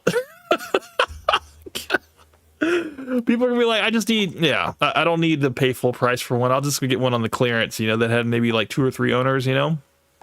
Definitely get the I guess the sex robot Carfax on it. See if it had any returns and any damages and stuff and any repairs, recalls." Oh man, that's wild, dude. That's wild. I mean, there's got to be a used sex robot market that's gonna eventually happen, because there's gonna be a lot of people that just can't afford a new robot. That's gonna be the reality. Inflation's gonna get worse. People are gonna be like, "Look, I'll settle for a used sex robot," because it's gotten so bad out here. It's wild how low people will sink. It's one of those things where if you look at a lot of these baby shower events or the gender reveal parties or a lot of these weddings, it seems more and more apparent that it's about the event that is important to the women, not the other person involved. And this, I think, is a good example of that. Women want to celebrate Valentine's Day and make it about themselves and how great they are and how loved they are and how important they are and how wonderful they are. They just want to be included. They don't want to be left out. I think girls, they don't want to be on the outside looking in and seeing like other women in a relationship, with the roses and, the good times and all that stuff. They want to feel a part of it too. And naturally. So what are they going to do? They're going to create their own holiday so that they can still have that, even though their situation is not like that at all. They want the wedding pictures to make it look like they're the star in their own movie. They want these gender reveals to get more and more extravagant for attention online, on social media. And what falls by the wayside in all of this is the men. Yeah, men are nowhere to be seen, Even if they are there, they're not in the pictures. They're the one taking the pictures, but it's just all about, celebrating the female, The female's having the baby, so she's having the baby shower. It's all about her, But if she's on a romantic Galentine's Day, it's always going to be her in the picture with her food in front of her, with the roses and stuff like that. But it's never going to be the partner there too, because it's not a good look for women to be with a bunch of women in a photograph. But if everybody's taking a selfie of themselves, then that gives the illusion that they are on a date, a romantic date. Isn't it more concerning that women are just leaving men behind? And I think men, rightfully so, not showing up to treat women to Valentine's Day. Shouldn't we be having the conversation about why the relationships between men and women are falling apart and how we bridge this divide? And there's just a lot of social pressure, man. I think that's what it is. I think, guys don't really some guys that are smart, they're like, I don't need to take you out on Valentine's Day because that's a shit show. Let's be real, okay? Anybody that's taking a girl out to a restaurant on Valentine's Day, you're going to wait forever for your food to come out because the kitchen's going to be slammed, It's going to be crazy expensive. It's not going to be worth it. It's better if you went the day before or the day after, to avoid all that mess. Same thing with Mother's Day. Don't ever go to a restaurant on Mother's Day. You're just going to have a bad time, You You want more for your mother, take her out the day before, the day after. You know, you'll have a less of a headache, and you won't be dealing with these crazy prices and stuff. But just this whole thing about, you know, the social pressure of having to create this whole experience on this day, it matters so much and stuff. It's like, I don't know, man. I think you need to find a real one that is willing to be like, look, can we avoid this day, and I'll take you maybe a day after, or, you know, a couple days before and stuff. Because I don't want to deal with the hassle of Valentine's Day in a restaurant, you know. But there's some people that don't know. They don't know what they don't know, so they're gonna try to play the game and try to get a reservation on Valentine's Day, and they're hoping that everything goes well. And then they learn. They learn on that first Valentine's. They never do it again. I think everybody's got to go through that. Everybody's got to go through it. And they got to know, you know. And then after that, they realize they wise up. Hopefully, they realize that we don't want to do it again. You know. Unless they're in a new relationship and the girl that they're trying to date has no idea what it's like. So they're like, I want to go to this place and take me on Valentine's Day. And then it's like, either you bend to the woman's wheel, or you kind of educate her and like, look, you got to say it in a way that you don't bring up your past relationship. You're like, look, I have seen how restaurants operate on Valentine's Day, and it's never efficient. There's always too many people, and it's not enough. You're just waiting forever for your food. It's not good, you know. Don't do it. And you're like, oh, how do you know? Well, you know, I've managed a couple restaurants. You can say something like that. That's all you got to say, you know. You gotta say you took a girl on there, you know, and had to deal with all that shit. No. Let's see. So Cookmania came back. He says the day that comes, I can already see women sitting on the sidewalk holding a sign saying 6 figures, 6-pack, 6 feet tall, like a homeless person. Yeah. And men are going to be enjoying their lives with their little sex robots, walking down the street, just having a gay old time. And you're just completely passing up the human woman on the street, you know, just looking for what she wants, holding out for what she wants, you know, accepting nothing less, you know, nothing under 6 feet, you know. You know, and they got those little dot bracelets now that have all your social media on it. And I'm sure, you know, there's some way to, if you wanted to connect your net worth and stuff to it, you probably could, you know. And I think that will probably be the way of the future. People will be like, look, can I just scan your little dot bracelet, and you can let me know like your little rap sheet and stuff. I can basically stalk you and see like what you're all about, because I don't really want to talk to you. I just want to see what you're all about and see if we're compatible or not. And if you're not for me, you're not for me. But I appreciate you wearing the dot bracelet, because it's helped me without having to put a number on your head. It shows me everything I need to know. You know, it's like, yeah, it's sad, dude, because it's like women now, they have these dating profiles where they put everything on the table. I have 3 kids. I have, you know, this much in my mortgage and this much to pay for my car. This is my electric bill. Like, they just have the whole laundry list of everything that you're like, if you can cover all this, then maybe I can consider you for a date or something. And it's just like, bro, you know, that's the worst approach ever. But I guess when, you know, you've been alone for however long, desperate times come for desperate measures. You know, you're like, look, at least I'm honest. You know?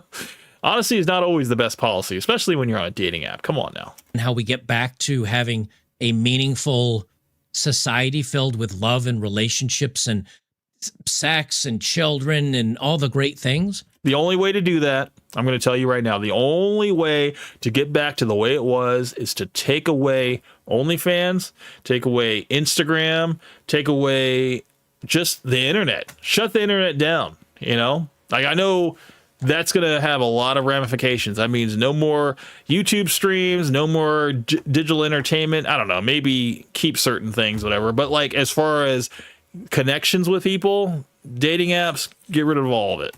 Get rid of all of the Instagram, all of the OnlyFans, whatever. Get rid of all of the adult sites, you know? Get rid of all of it. And just make people have to socialize with each other to seek that connection. I think that's the only way. That's the only way. Just put people in that situation where they have to adjust. They have to make something happen instead of just sitting back and just enjoying this type of lifestyle where everything is just instant, you know, and it pacifies them for the time being. They don't. It's a substitute for the real thing, you know. It's like if you take away that, then yeah, people are gonna, I don't know. People are going to get violent, sure, you know, but then there's going to be people that are going to they're going to rise to the occasion. And they're like, look, man, I crave this human connection and I'm going to go out. Fuck it, man. The worst the woman can say is no, you know, and that just makes you want to try harder, you know, pick yourself up and try harder with another one. Why are we celebrating it as women have found a new way to pat themselves on the back and feel relevant? That's what this feels like to me. And it's a sad indictment of where we are. But the only thing we can do is react to it. We certainly can't do anything to change it. Guys, if it's a good video, man. Shout out to Better Bachelor. I have never seen this guy before. You know, it's one of those things that I wanted to talk about Galentine's Day because it's everywhere. You know, there's a lot more single people now than ever. And it just seems like things are not getting better. You know, people are just having to figure out how to be included and how to, you know, celebrate this day with the rest of their friends. And yeah, people are going to do what they got to do, you know, but guys are going to be smart. They're going to save their money and they're just going to be like, look, man, today's just another day. It's not a big deal. Let's find that video. Chris and Fresh have a stutter battle. I want to talk about that now.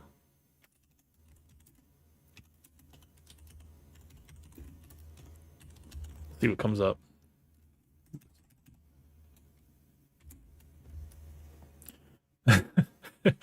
Chris and Fresh have a starter battle. I mean conversation. Let's check it. What is good D game? Oh, hold on. This is a little low because it is for some reason. Hold on. Let's make sure the audio is good on this. What are we at? 100? Let's crank it up to 300. You guys let me know if this is too loud. Let's start. Oh wait, sorry, girls. What is good D game? Chris, what are you saying? What is good D game according to you girls? D game? Yeah, like dick game. When the faucet turns on. Wait, so can we go around? When's your squirts? No. Okay, I was like in my head, like, wait, what? No, like what is good D game to you girls? I ain't gonna lie, I like that one. Okay. Yeah. I mean, girls. There's your answer, please. nigga. All right. Extra Charles came back. He says, do you know about the people getting cucked on Twitter? Sarah Stock's husband, Chibi Reviews, and 10Z. Actually, I did hear about one gentleman. I think it might be Sarah Stock's husband. I did see something about that where she was posting a lot of thirst traps. And yeah, he was basically answering to this whole like cuck situation, and I think even Myron might have said something about it. But yeah, it was not a good look. You would wonder why, you know, well, we'll see. He married her without a prenup, and you know, she was like a Serbian model, you know, which is like a red flag and stuff. And actually, I think that was one of the videos that Tea and Toast with Ghost sent me on Discord, and I was going to react to it. So I think, yeah, we're going to be talking about that later. So it wasn't a good look. I mean, it seems that it's not just that guy. I mean, there's a lot of people actually that are accepting of relationships, you know, like the girl's hot, and I understand that I gotta this is kind of what comes to the territory. Not really, man. You don't have to stand for that. You know, just get another girlfriend. It just seems like these guys are going all in on these chicks, man, thinking that, yeah, I mean, she's hot, so it's like I can't lose her. Like, yeah, but she's already kind of giving herself away. Do you really want that? You know, it's like, I don't know, man. For the long term, maybe for the short term, but not for the long term. Machiavelli came back. He says, look how Fresh always tries to throw Chris under the bus to impress girls. Oh, man.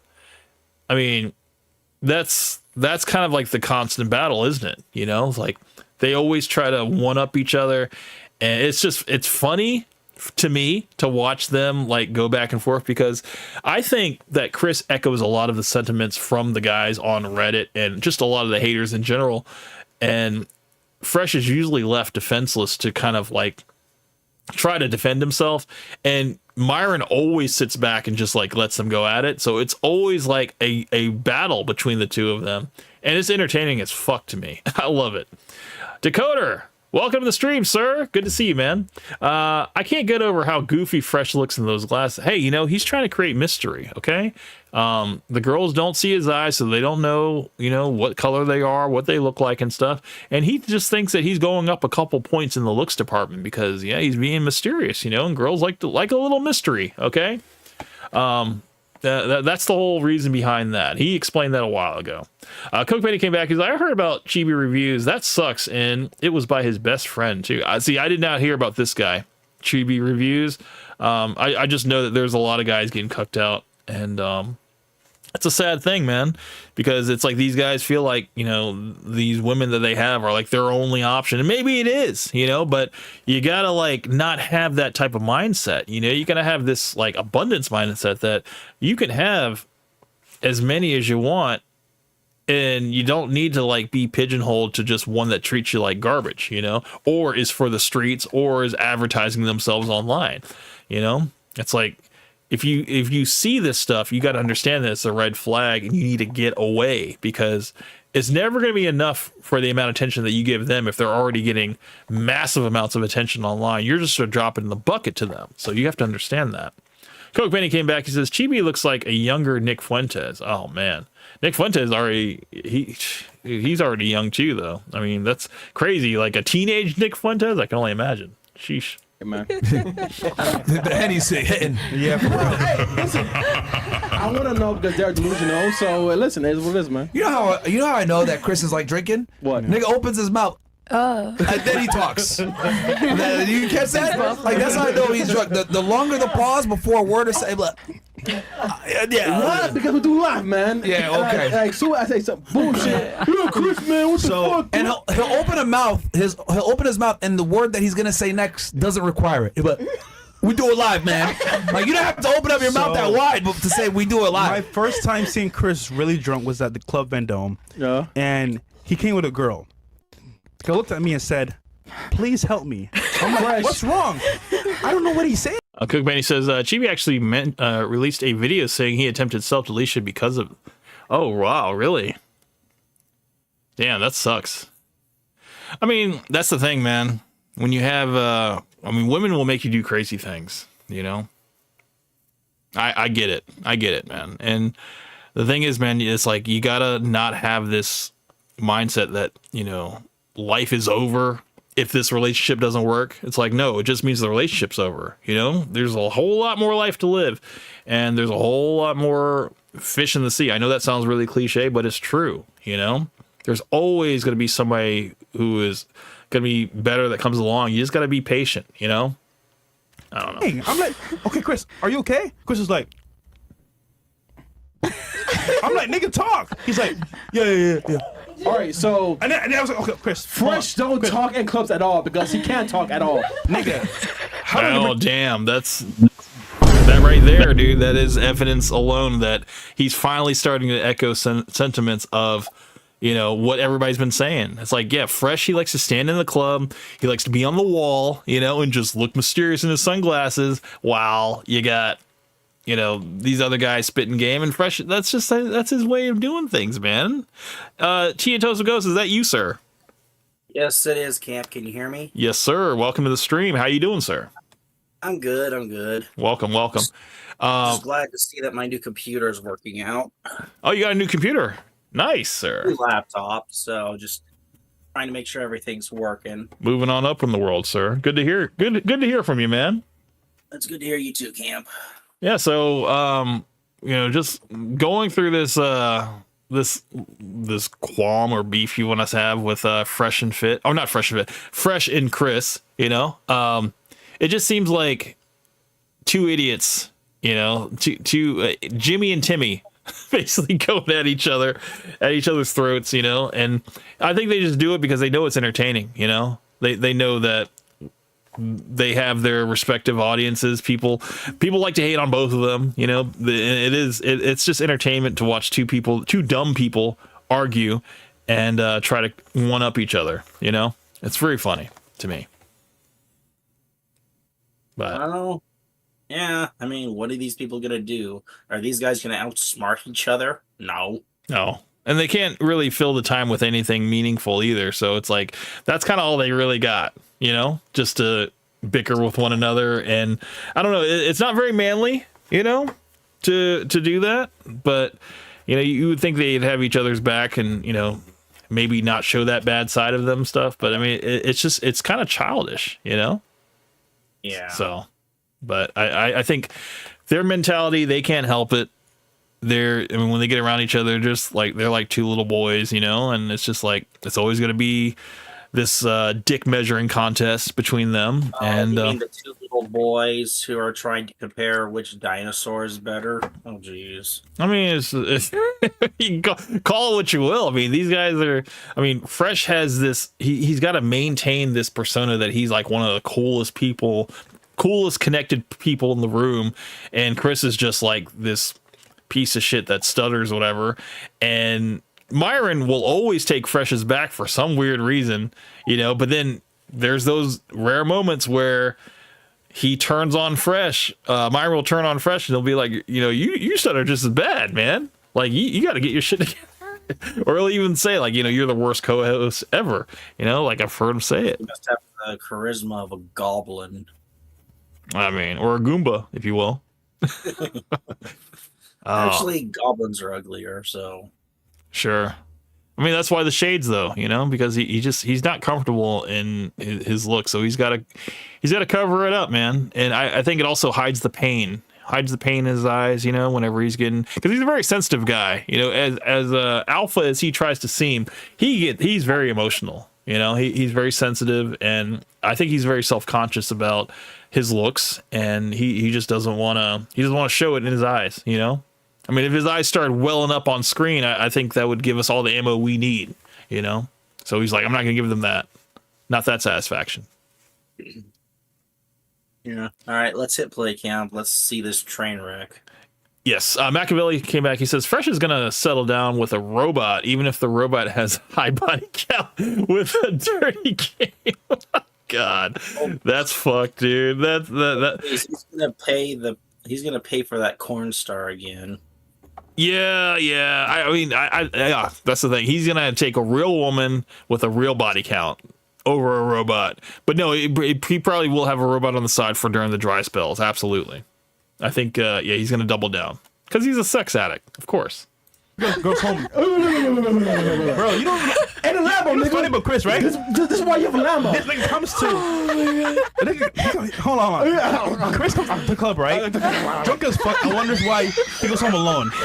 I go to the club sober as fuck. Home alone? I go home with a chick. Nigga, who's getting results? Nigga, you have a Lambo, nigga. Bro, I don't drive it every single day. And also, they don't know, hold on, wait, Chris. They don't know what happened until I leave the club. So ultimately, nigga, you suck. Oh, man. And you can't even talk. And they're like, oh, what's he saying? And I'm like, nigga, you're retarded. But guess what? I leave the club with a chick, and I go home to my crib. Yo, and I'm happy. Sober. I had a So Lambo. what are you saying? If I had a Lambo and I stuttered and I was like, yo, do. Bro, Chris, even with a Lambo, you're a dumbass when to get bitches. You know why? Oh, yeah. They don't know what you're saying. Wait. You need games. Listen, a Lambo does some Oh work. God, damn it, dude! He said the G word. Now I just lost 5 years off my life. Anytime Fresh says you don't have game or I have game and stuff, and it comes out of his mouth, dude, it's like dude, that's man.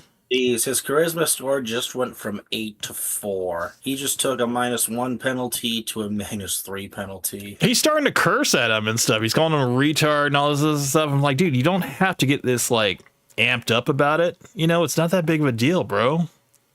Like he feels like he has to die on this sword and defend himself because he's like, no, I still get bitches. All right, I get bitches, and it's not a fact that I leave with my wallet or I have a Lambo and stuff. I was like, I got a game. Like, oh God, don't say it. Don't fucking say it, Fresh.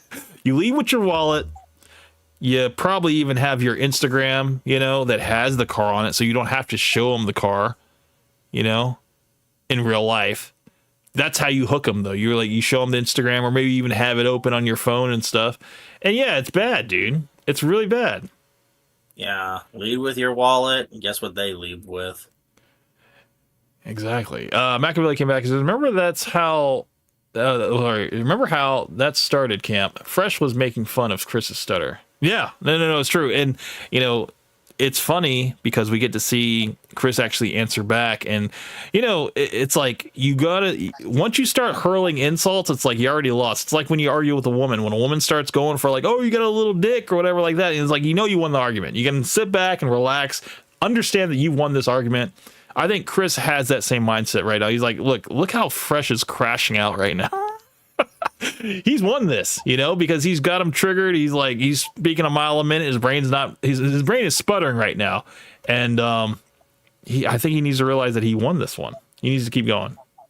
The other half, you don't talk in the clubs, bro. Nigga, I do.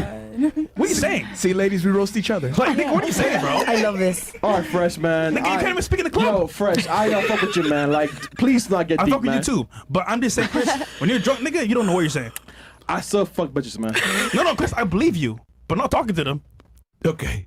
Hey, yo, if I had a Lambo, man, it'll be over, man. Chris, you keep saying Lambo like you're something, bro. Fresh, you have a G-Wagon, a Lambo, McLaren, nigga, like, come on, man. Come on, Chris, man. you're forgetting where we live. We live in Miami. Niggas Yeah, got but- Rolls Royces, Lambos. Nigga, a Lambo doesn't do shit over here, nigga. For you, it does. No, bro. Bro, Make the- I have the most I hated, keep that baby. Chris, I have the most hated podcast in Miami. Yeah, I know, and you still fuck bitches. But hold on. The point is that, like, even if I put with a Lambo, I have objections, I have, like, other shit, so I need to talk to them to get past that Nigga, barrier. you don't You, talk. on the other hand, can't say shit. Oh yeah, you want to my dog? Hero. Dude, he does have dog game though. I mean, not saying Fresh has any kind of game at all, but he does use the dog as another in, you know, to get into, you know, talk with girls and stuff like that. He can't do it on his own. He needs to have outside influences, tools at his disposal, whether he's on a yacht, a friend's yacht, have his dog there, or pulling up in the Lambo. It's like he can't just get someone off his, you know, his own mouthpiece, if you will. So, and you know, that's the thing. I'm not gonna like fault the guy for using every tool at his disposal, because when you got to do it, you have to do it, you know. But just understand that you're only going to attract a certain type of woman that is looking for that type of lifestyle and not looking for a genuine relationship. So, I mean, I think Fresh is fine with that, you know, because he's all about just paying women off, you know, if he gets them pregnant, paying off the abortion and stuff, and, you know, rinsing and repeating, you know. So, and the guy's not wearing condoms either. A good lifestyle to have if you're trying to promote any sort of positive lifestyle influence. Do you think they're promoting any positive relationship influence or whatever? Really? I think they're just, I mean, Myron's over here saying smash as many girls as possible, you know, so that you can discern female nature, whatever. You got Fresh that is, he's not really telling us anything. He's just leading with his actions and stuff. So it's like, you can't really take any advice from him either, because he's kind of rolling the dice every time he goes out, eats some box of some P-Star that's had over 2,000 bodies, whatever. He's living life with some reckless abandon as well. I mean, these guys aren't really to be followed, you know, only to be studied and laughed at. You know, I mean, ridiculed. Yeah. I mean, like I said, we laugh at them, you know, I mean, but I think it's just a matter of time. It's going to be a matter of time before he gets an uncurable disease, you know, if he doesn't already have some, and he's taken out. He's taken out of the game, you know. I don't even know if he would stop, though. I think even if he got that, that'd be just a minor speed bump. Or an actual bump. Who knows? Yeah, I think he would keep going. He's too stupid to stop. That's that nigga hero, man. Nigga, Fresh. Chris. Don't tell me when me, Myron, and you with that Blackbird, you said, all right, nigga, all right, oh, you want to see my dog? Nigga, you fuck girls that night. Fresh been fucking since, like, I first met him, right? So What's this important, Chris? What the why? Because you have to have dogs and cars to fuck bitches. Not really, but I mean, it's like, Chris. come on, man, nigga, Chris, come on, man. before I had a dog, before I had a car, what was I doing, Chris? Do you know? Nigga? Like, Here we go, dude. He's always leading with this. Do you know what I did before this? Whatever, before I made all this money and before I became so popular. Do you know what I did? It's like, dude, nobody cares, bro. It's like you were in Grant Cardone's like presence, trying to make something happen, trying to sell the water, trying to sell yourself, whatever. He told you to sell the water. You couldn't sell the water, you know? You were out here trying to fake it before you made it and stuff. And then you hired somebody to write this fake article about you being this musical talent that everybody was sought after, a music producer, this, you know, young and upcoming talent, whatever. And you faked it till you made it, man. You got a bunch of all this fake clout around you. You established all these connections with people based off of lies. And now you got all these people, all these young guys that are falling for it. So they're giving you money to be part of your castle club and learn how to talk to women, when it's just like, dude, you're the worst person to learn from. You know, it's like, if they just sat through and actually watched one of your podcasts, they'd realize that, yeah, you don't really have any type of things to teach. Like, it's ridiculous, you know. But guys that don't know, you know, they have no idea. They're just like, I'm grasping at straws, you know. They don't know anybody else to turn to. They don't have any strong male figures in their life, so they turn to Fresh and Fit, and they think that this is the way, you know. But it's not the way, dude. There's so many better ways to get your information, man. Not from this. This is entertainment purposes only. Machiavelli came back. He says, Camp, there is another video called Fresh Got Cooked by Chris, and you can see Fresh struggling without those goofy glasses. If you can please react to that too. Dude, anything that has Fresh out of his glasses where he can't hide, because he's hiding right now, so he has a little bit of, you know, we don't get to see the tears welling up. I want to see his crazy eyes, because, you know, it gets pretty bad when he doesn't have those glasses on hand, dude. Looks like this one's almost over. Let's see. So then shut up. You don't know anything. No, but I've seen you though. Bro, my roommate came here. Casey Some of came the here, just right? battle of the speech impediments. Oh yeah, facts, man. I'm gonna order that much right now, nigga. God, But I'm tipsy and he's sober. Which is very important. Which is very important. Yeah, Fresh is a weird guy, man. He goes out to bars and doesn't drink so he can prey on girls and get them back to his place, whatever. And I don't think it's kind of predatory, you know. It's not a good look. Let's see. Fresh gets cooked. The only reason why I don't even go out and drink is because I have to drive myself home. Yeah, you don't want to leave your car there, you know. You gotta keep yourself, you know, clear-minded and stuff so you can get home safe, you know. But I don't think these guys are thinking about that, you know. Probably not. No. Fresh gets cooked by Chris. Let's see what comes up. Fresh gets cooked by Chris. You should have texted her back. From a year ago? Is this it? Wait, 2 years ago? Maybe it's this one. Let's check it. Chick sitting next to Myron that has the red glasses. They had this huge crash out fight, and yeah, I remember this. This was a while ago. I forgot about this conversation. I forgot Fresh was even part of this conversation. But yeah, Machiavelli says Chris really cooked him here. So yeah, let's watch. Wait, nah. Let's go down memory lane, because this is definitely a memory here. Okay. Machiavelli came back. He says, Fresh sipping the full sip. Yeah, man, he's got nothing on this, man. He can't answer back. He's just got to sit back and just like, hopefully this thing will pass over. And Kamo just shut the fuck up or mute his mic. God damn, dude. Boy, was too big. I was being an asshole. That's probably what it was. Not cool, you know? That's why Machiavelli, you got it absolutely right. Mo is annoying as hell, dude. He's like, he craves attention and he's got to fucking laugh like crazy. I was like, shut the fuck up, Mo. God damn. What was it? Big Mo fake laugh is fucking cringe. Absolutely, dude. It's just like the worst fucking ever. I wish he would just mute his mic completely so we wouldn't have to fucking hear it.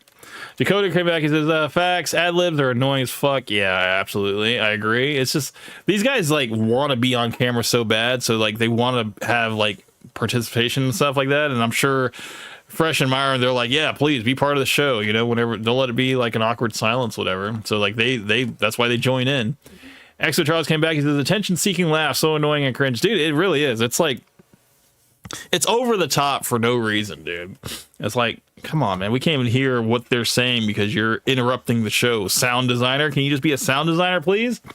Dakota came back. He says, I cannot understand Chris. Can't even understand Chris. Because he's getting drowned out by Big Mo's freaking explanation is like, she's cool now, though. You know, like, yeah, I was working in insurance, whatever. So what? Like, you didn't have anything going for you, so that's why you didn't want to text her back, because you knew that if she knew that you were a nobody, that you wanted to avoid that whole situation. So that's why you did it? We don't know, because that's not what he said. We have to kind of fill in the blanks for Fresh, and I don't like doing work for Fresh. I don't.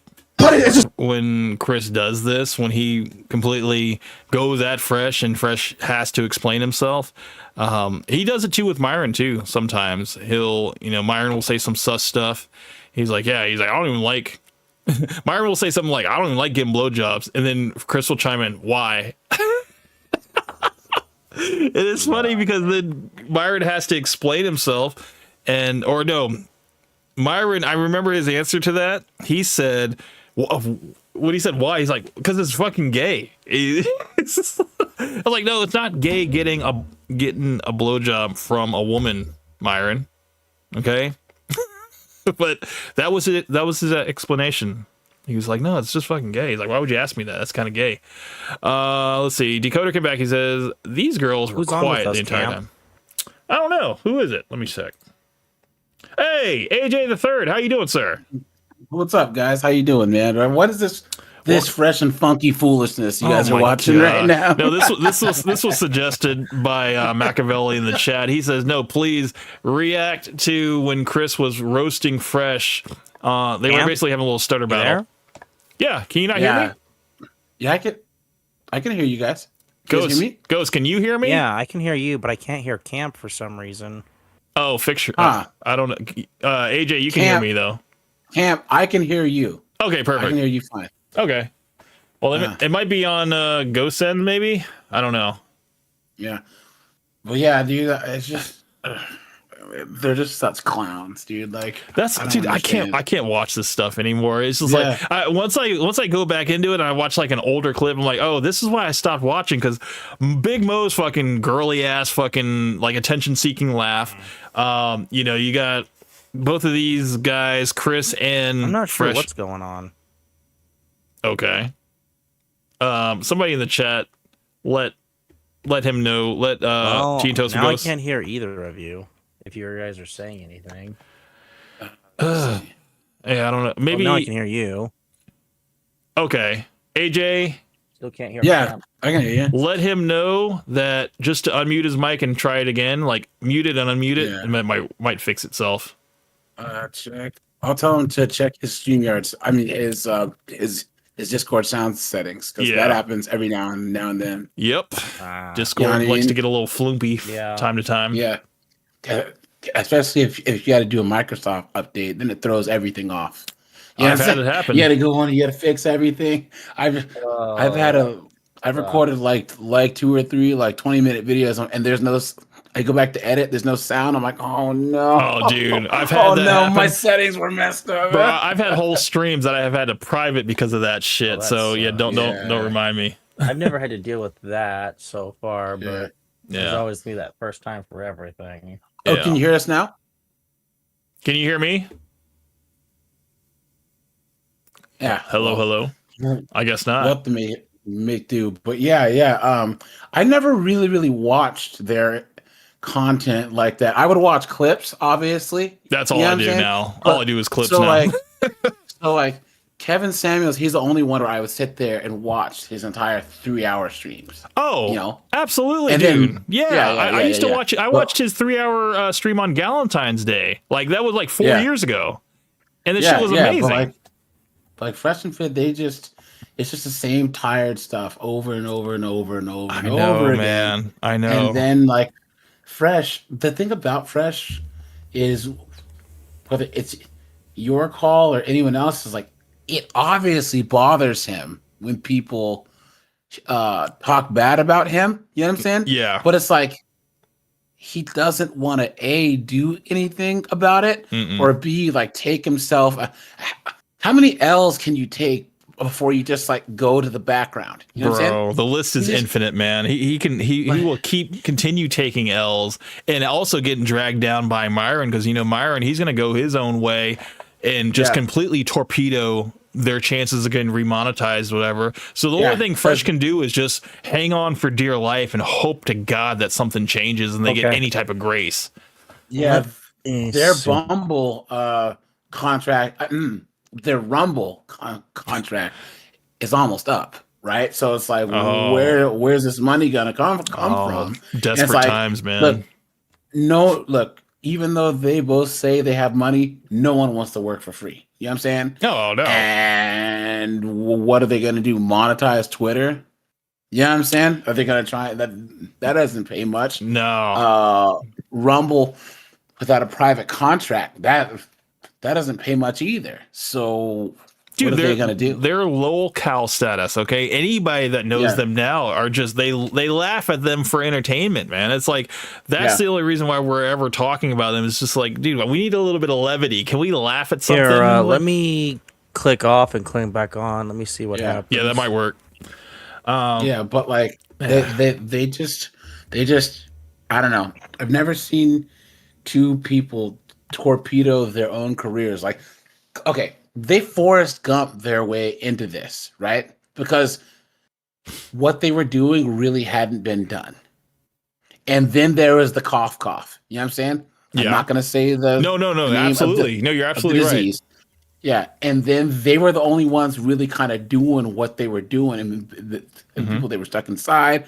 But Florida, they were out there doing whatever. So they had the girls, they had everything. They were doing that, and blowing up. But here's the thing: the first who did it is usually not the best. You know what I mean? They were just the first.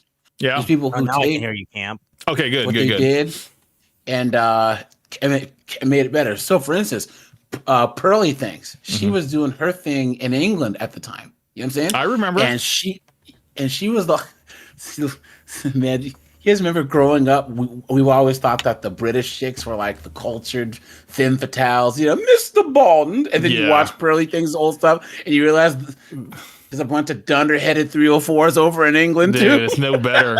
No, Pearly Things was regurgitating Kevin Samuel's talking points, and she was making it as her own. So she was building her whole audience, and I kind of looked at her as a little bit as like a industry plant, a little bit, because they gave her 1 million subscribers like overnight. Like this was just like, whoa. No, it was because she had the largest non-soccer podcast in London. Remember, she was the only one doing things. Her first 2 years, she was over in England. Yeah, no, hey, I remember. Guys, I'm sorry to cut you off, guys. Can you hear me? Yes. Yeah, we can hear you. Yes, I can hear you. Hello, Camp. What's up, my friend? Machiavelli, welcome to the chat. How are you, sir? Good to see you, sir. I'm good. I'm glad to be here with you guys. I just want to say that, Pearly Things, it's all about Sims, guys. Simps say he's seeing like a woman who's like he's saying he's based. He's gonna subscribe and gonna watch, and she was the first. So all the Simps go to her, at first. But it's true. Beside that, the only thing, Camp, I told you to watch the video. It's because it's funny. It's because it's always backfires on Fresh, like the first video. He thought he's gonna throw Chris under the bus. He's gonna impress the girls, stuff like that. Chris clapped back. He make himself look like a clown. Fresh. The second, remember, they was talking about Fresh didn't send the message back to the girl. So Fresh was like in his head, oh, see, I didn't send her back the message. I'm a big player. She wants me. And boom, it's backfire on him. He made a fool of himself. It's always like that. Just like the porn star, he boom with. Oh yeah, he tried to play that down. Yeah. He thought he was gonna be a player, a cool man like that. Boom, she exposed him right away. It's funny. To be fair though, that she wasn't trying to let it slip initially. She was trying to like keep it ambiguous. But then the guy the guest that was on the show got it out of her with no pressure at all. You know, he's like, oh, so you did eat her box. Oh, shit. And then, yeah, that's how he got exposed. Yeah, and also, let me tell you this, Camp, and also, girls can sense stuff. The porn star sense that's fresh, try to, like, make her like, oh, look, I make my way with her. Machiavelli, say corn and not the P word because of YouTube. Yeah. Okay, my bad. So don't, please. I'm glad that you remind me. Yeah, no problem. You know, the corn star sense that's fresh, try to make it like, look, guys, I make my way with her, blah blah blah. She senses, you know, because that's why she said, you know, he licks my pum pum, you know. Yeah. So she knows that, you know, she gonna own him there, because, you know, on the podcast, like, oh, man, you know, manly, blah blah blah. Yeah. So that's it. You know, it's always funny. To me, it's always funny to hate on Fresh. You know, we all played Mario. We all played Super Mario. We all, you know, jump on the Goomba. We all hated the Goomba. So he's low-hanging fruit. I've said it. I've said it already. He's a low-hanging fruit. It's hilarious, man. Machiavelli, do you remember the one time where they asked the girls to rate all of them, and they gave Myron like a 7, and gave Chris like a 6, and then all of them gave Fresh like a 3. Dude, he was Fresh like had his glasses visibly on upset. then. No, he had to have his glasses on during that point because he was tearing Yo, up, bro. He was crying. He was literally like about to cry. AJ, even with those goofy ass glasses, you can see the pain. You know, the lip was still quivering. The hopelessness was in. Yeah, even with those goofy ass glasses, you can see that obviously. Like, what is his mental problem where he just takes L's in front of hundreds of thousands of people all the time and just won't leave? It's like at some point, anyone who has some sense would just duck out gracefully. You know what I'm saying? Yeah. It's like, you guys remember on Looney Tunes when like the person's on stage and that big hook is trying to grab them off the stage and they're ducking and dodging. That's been Fresh for like the last 4 years, dodging the big hook, trying to drag him off the stage. Dude, Fresh like so validation, just like Big Mo the Clown. They love validation. When you love validation, you're gonna make a fool of yourself. You know why? Because you're gonna try too hard. You're gonna like be like, oh, I'm cool, this, that. So he tried to look for validation. He's an ugly Goomba. He doesn't get validation his whole life. Not with girls, not with the man. Even the man, they can respect him. So that's true. That's that. You know, that's that. But I disagree with a lot of things that they say. Like, for instance, the whole, well, you got to have money to get girls. Like, that's not true. No. All these single moms out here, they don't get pregnant by doctors and lawyers. They get pregnant by nug. You know what I'm saying? All the money in the world cannot unlame a lame, man. That's a truism, guys. Come on now. You got to get your personality and with Myron too, guys. Yeah. Guys, Myron is as goofy as Fresh. He's as like mentally ill as Fresh. Myron was ugly his whole life. He doesn't get that female validation. You know, that's why he become gay, guys. That's why he kissed the wise dude. You know, because he doesn't have that validation. When he grew up, he became a millionaire. Right there, man. That's a smoking gun that he's just trying to bury it, man. True. He's trying to bury it. Yeah, it's true. But I that's like Fresh. He doesn't do anything to actually like improve himself. He just has like his stupid chain and he's sitting on a Lambo. It's like, you're just a dork on a Lambo. You know what I'm saying? Like, what are you doing? It just doesn't make any sense. And they're really, really hurting because those kids that were 14 to like 18 that grew up listening to them during the cough, they're all aging out and like, you know, going to college and all these other things and realizing like these dudes are just total tools. It's just and yes, them yelling at the chicks is funny, but it's like, what value are they bringing? Like, what can guys, everyone that's in this chat, in this panel, what can Fresh tell us about anything? Get your money up. Get your money up. That's what he's going to tell you. Get your money up because that's the only way. I guess only one thing I got to tell you so you can see Fresh for what he is and he can tell you no value. You know what? Miranda loves me for me. Oh, that's God. it. That's all you need to know. Oh, man. That's all you need to know. I forgot about that. Yeah. God, I keep trying to forget he that was shit. So starved that he believed it. He believed the fantasy that Miranda, a white girl, wants an ugly Goomba. So he believed it. Academic exposed him.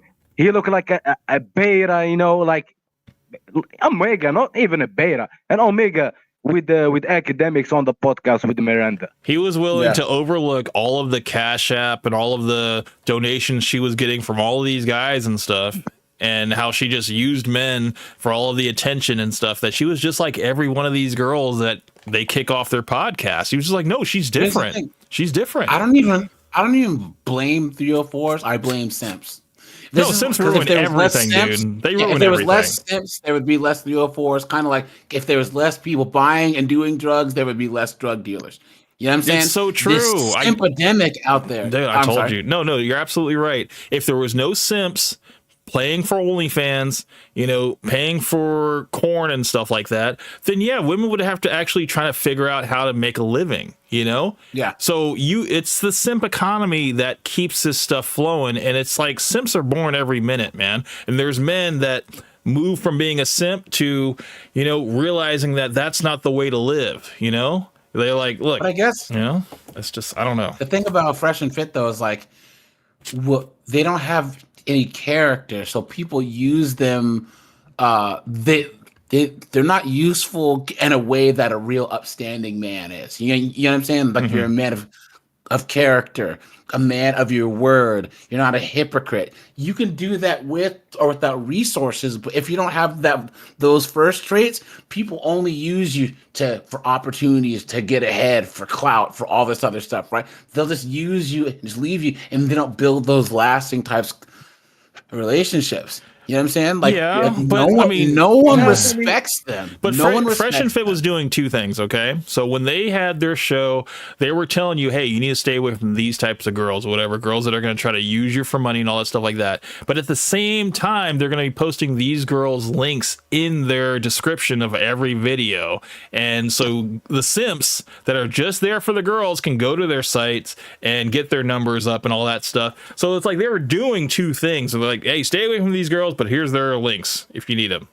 You know, it didn't make any sense to me. Girls, guys, listen, we can hate him with girls anytime, and you know, remember, guys, these are the guys who put HH song on video.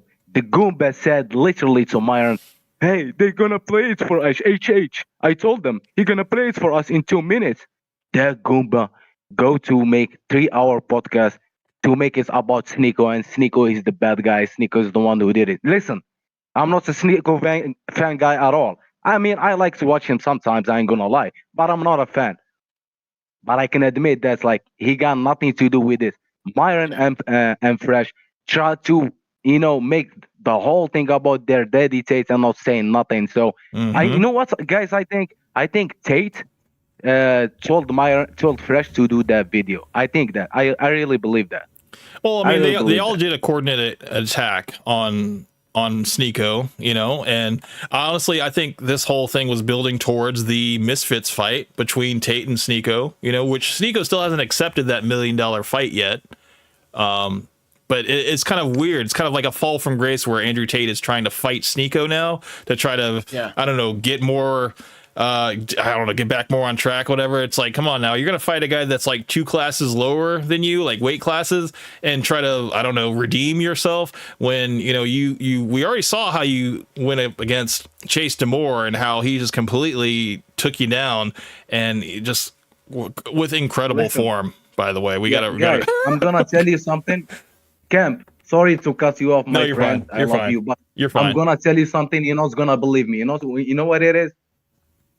Fresh have stronger mentality than Tate. Believe me or not, guys. I said it. Present the argument, please. Fresh, listen, Tate is a narcissist. Tate read the comment all day. They think Tate is that business guy who always working in the morning, blah, blah. He always, you know what he do, guys? He wake up. He starts reading Twitter comments. Who said this? Who said that? He gonna go to YouTube. Who talking about him? He have a fragile ego, an ego of a woman. Not even a woman, respect to woman, nigga. It's not like even that. Honestly, guys. I really believe that literally Fresh the Goomba is weak, right?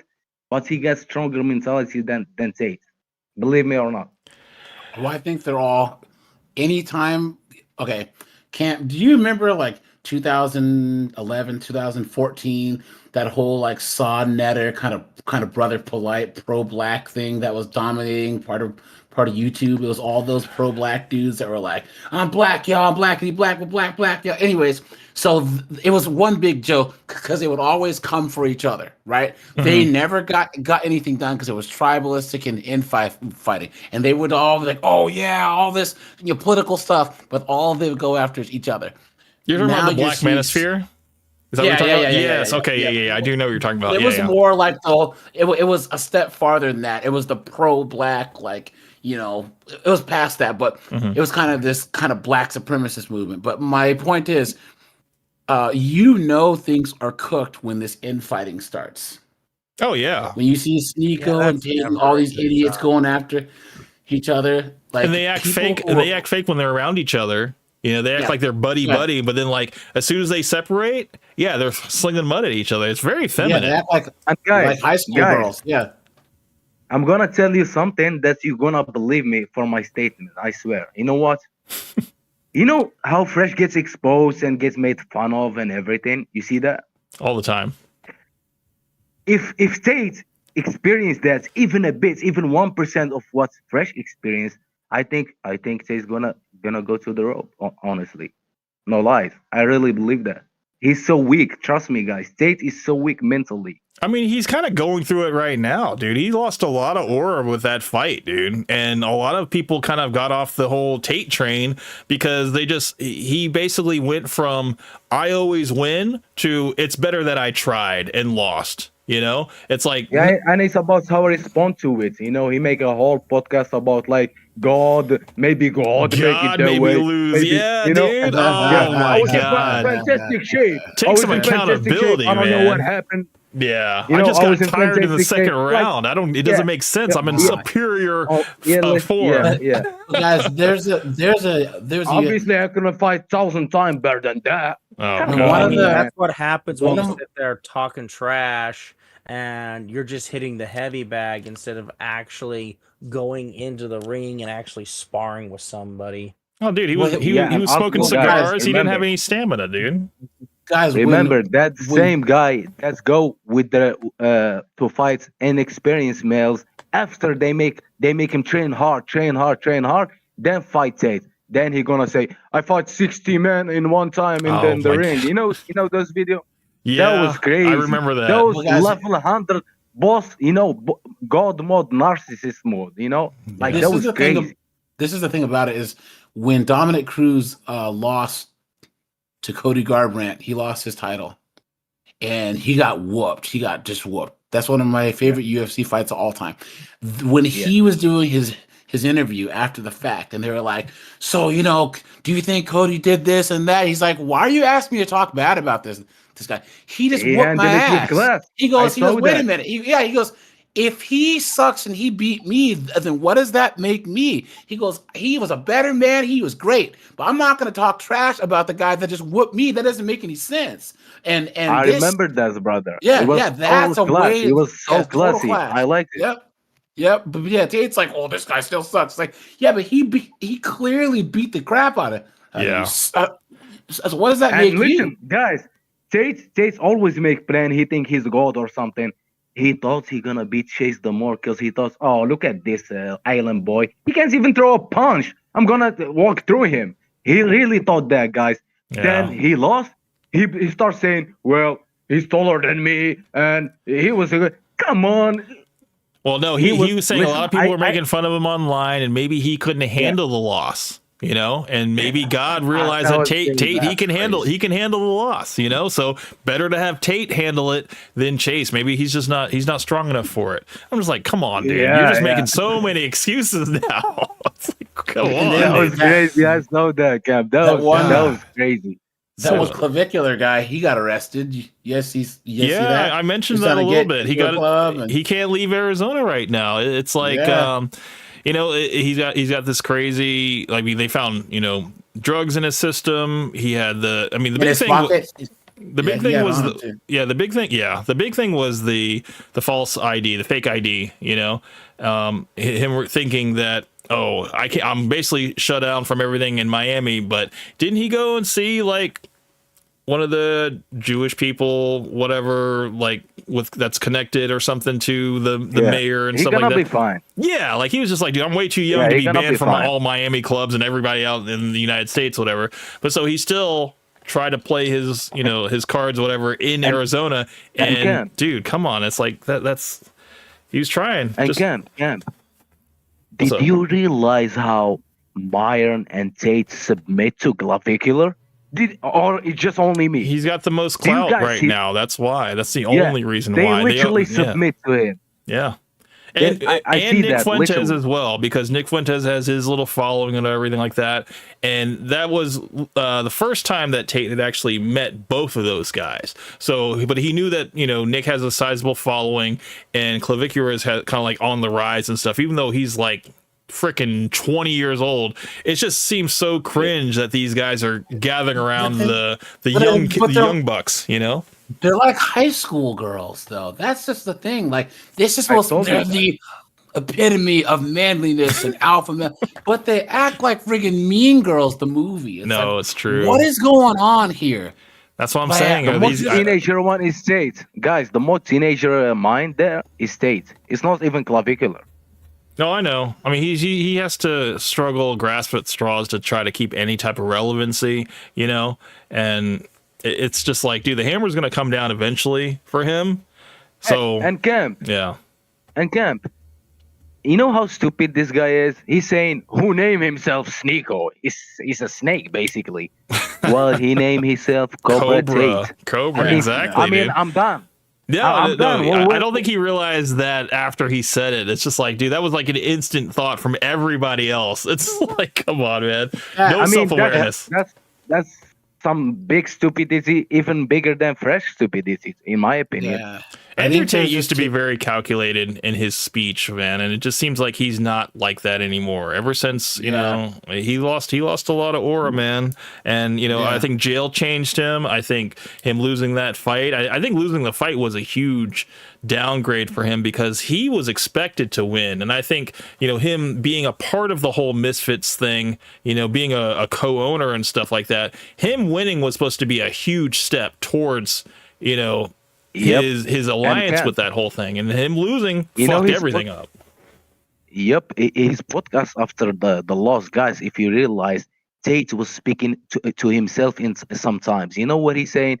He's saying that, I could go, live my life, not fighting, still maintain the image. He was literally talking to himself because he regretted so much that he fought and lost.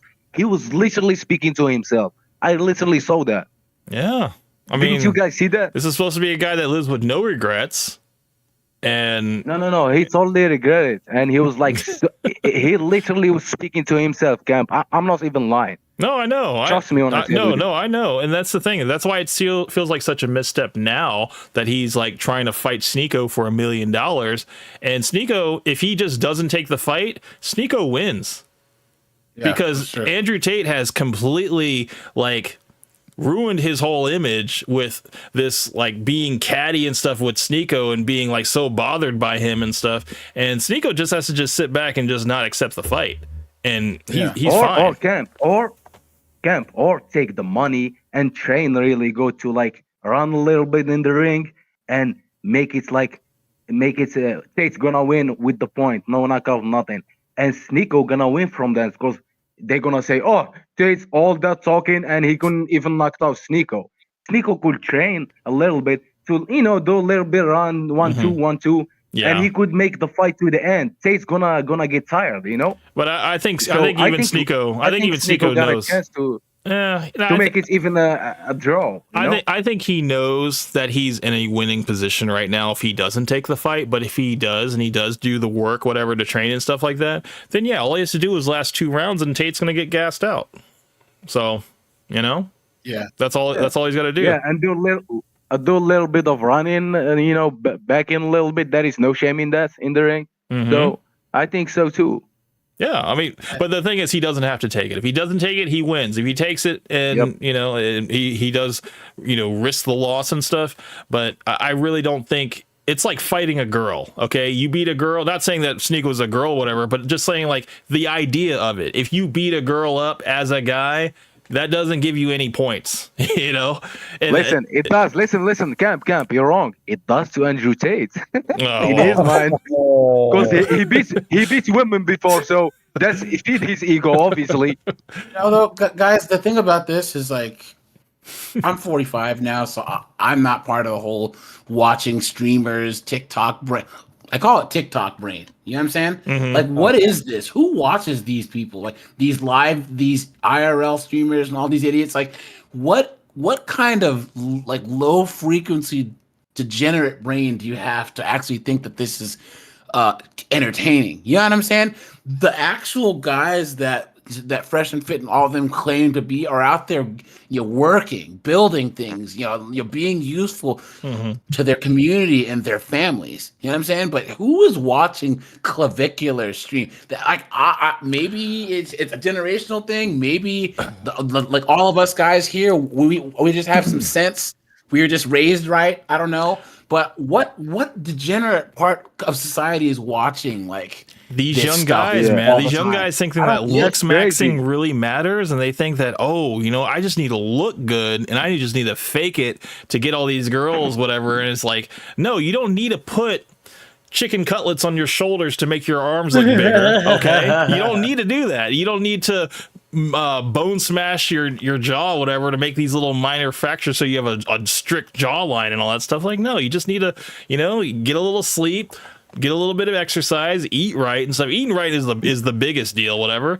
But like, you don't have to do drugs, you don't have to do any of that to, but unfortunately, Camp, unfortunately, he have to. You know why? I really believe that he's mentally ill. It is where he is. And what's scary, he got a whole army behind him. That's crazy. Yeah, but he's coming out now that people are starting to like look at close-up photos of clavicular, and they're seeing that these drugs are really taking a toll on his skin, on his face, and he's starting to age a lot quicker.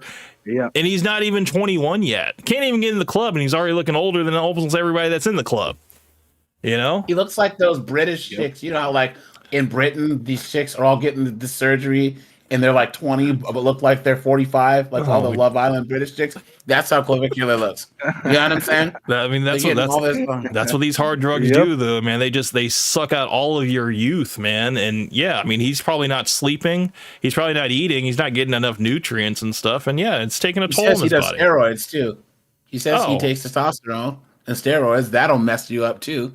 So it's just stupid. He's been doing it since he was 14, man. So I mean, he's been doing it for a lot longer than he is now. So it's just like, dude. I mean, it's an eventuality. You're not supposed to be doing this stuff like this. And he's not even an athlete. He's just this guy that's trying to, get as many girls as possible and stuff. He's trying to mog. That's all. That's all that matters. Yeah.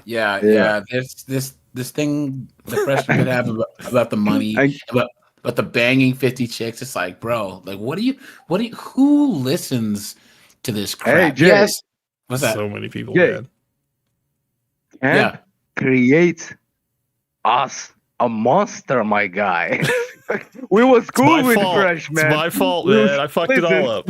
we got a crusade this camp, man. Come on, man. Like, you caused a disaster, Cam, unfortunately. Even it's good, it's blessed to see that, but in the long term, it's beats us, It's beats us down. I just wanted a more entertaining show, man. I thought it would be better if Fresh actually contributed to the show, but I realized that his contributions are shit. That was hilarious. A massive overestimation on my part. I apologize.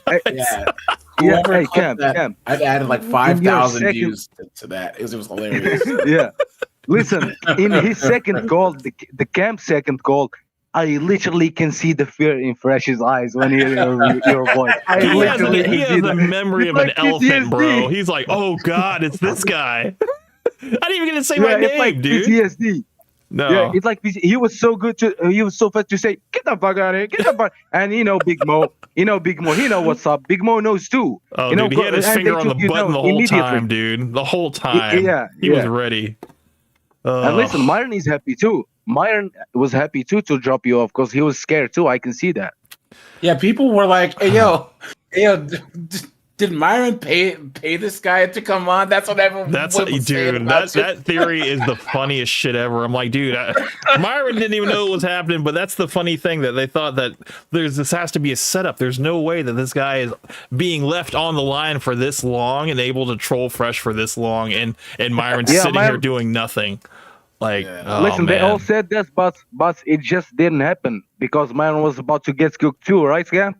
I know that. Dude, I was ready, man. But the thing is, it's like, I fucked up, okay? I fucked up on the second part because after Myron shut down the whole like thing with, because dude, the shit was gonna get so much better, okay? I had my whole list in front of me of how I was gonna gradually get worse and worse with the t-shirt designs, and I wasn't supposed to say the thing that I said on the video. I was supposed to say the Fresh and Fit t-shirt was going to say Fresh and Fit on the back, on the front, and on the back it was going to say, "Women keep me soft, my boys keep me hard." That was what I was supposed to say. That's what I was supposed to, and that is a quotable from Myron, okay? That would have been so much more golden, but then I don't know. I choked, man. And you know what? That's my own fault. I accept that.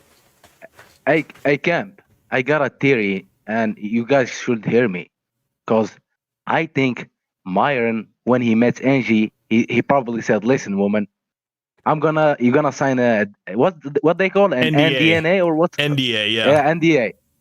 She signed that. He said, "Listen, I'm not gonna sleep with you or anything because I'm gay, obviously, duh." And he said, "Pretend to be submissive, pretend to be my girlfriend, and you don't have to worry about nothing. I'm gonna give you monthly pay, wherever, sleep here, wherever." And that's why he knows. Myron knows that, she was, what the guy name who collected her? Rollerblade Rico. Rollerblade Rico. Yes. That's why Myron, he knows. I know he knows. That whole podcast was try to control the damage. That's all. Absolutely. Yeah. Because the contract with Angie was done. That's it. Dude, we saw through it, man. I mean, she was obviously, yeah. What's up, man? Are your 2 calls on your channel? Yeah, the second video is called "Just Checking In with Fresh and Fit." It's like 2 minutes long, dude. Okay, and the first one's on your channel too? The first one is called "Why Myron Deserves Fresh," and that's actually me reacting to my call. Okay, but I'll do that then, so that every time that I watch it, your channel gets credit. Because I swear, dude, that someone posted the whole thing. Yeah, Raw Reality. It's Raw Reality. It's his most popular video. It's got 1 million views, dude. Wow. No, dude, his second video on his channel, I think it has like 50K. Like, not even close. Not even close to that video. Like, that one video carried his entire channel, dude.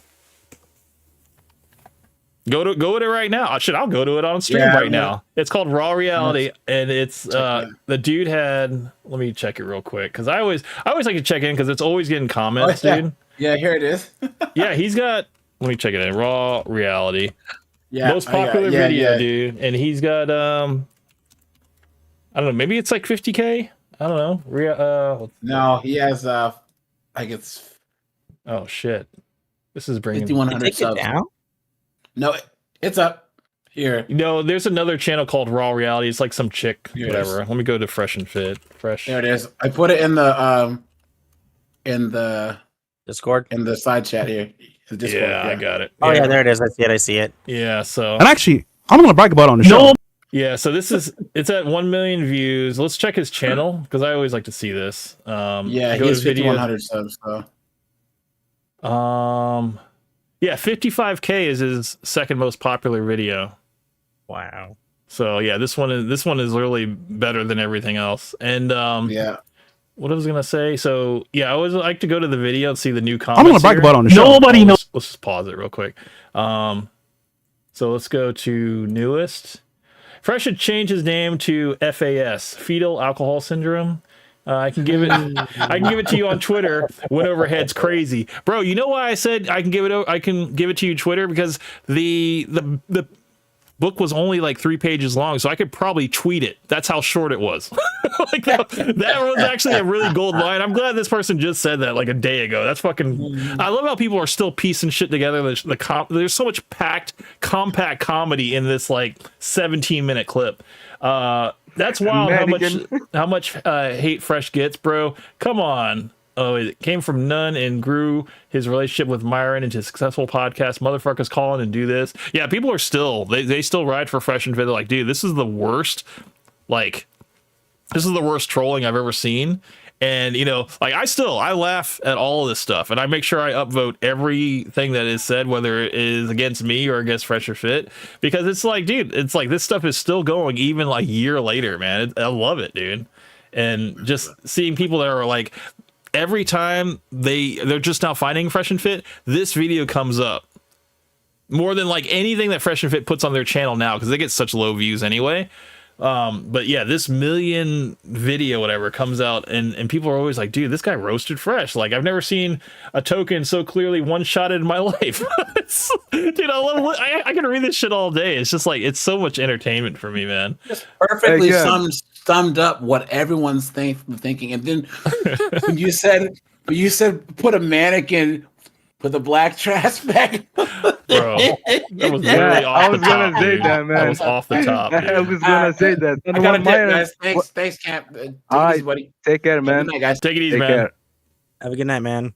And Camp. Yo. Remember when Myron said, "Okay, so what you said Fresh do?" And you said, "Okay," so he'd be like, "So ladies." Yeah. That was funny, man. So ladies. Always yeah, check man. whenever I watch that. No, it's true, because it's like okay, so Myron basically is good on his own in terms of like running the show, but Fresh has to work from a script, you know, and that's him saying the same thing, you know, so it's like, yeah, he has to say "so ladies" in the beginning so he can kind of start off the whole thing, give us your, you know, age, your name, your dating status, and all that stuff, whatever, and then he'll chime in with some not even catchphrases, you know, be like, "She got no ass," you know, or yeah. You know, whatever, red flag. It's just, That's being said. That being said, I can't stand him, man. That's what I'm saying. But dude, I'm just continually scrolling down. Super troll, caller is cooking. The worlds of the homie J Black, sloppy, dusty, stop unmitigated gall, the tea and temerity of it all, the vitriol, the disdain. Dude, that's fucking funny. I watch this guy, J Black. He does a lot of reactions to rap videos, but he does say that shit a lot. It's funny, man. People are like, this shit is hilarious. It's so awkward to post a title like this when you're running a YouTube channel. Have they done call-in shows since this?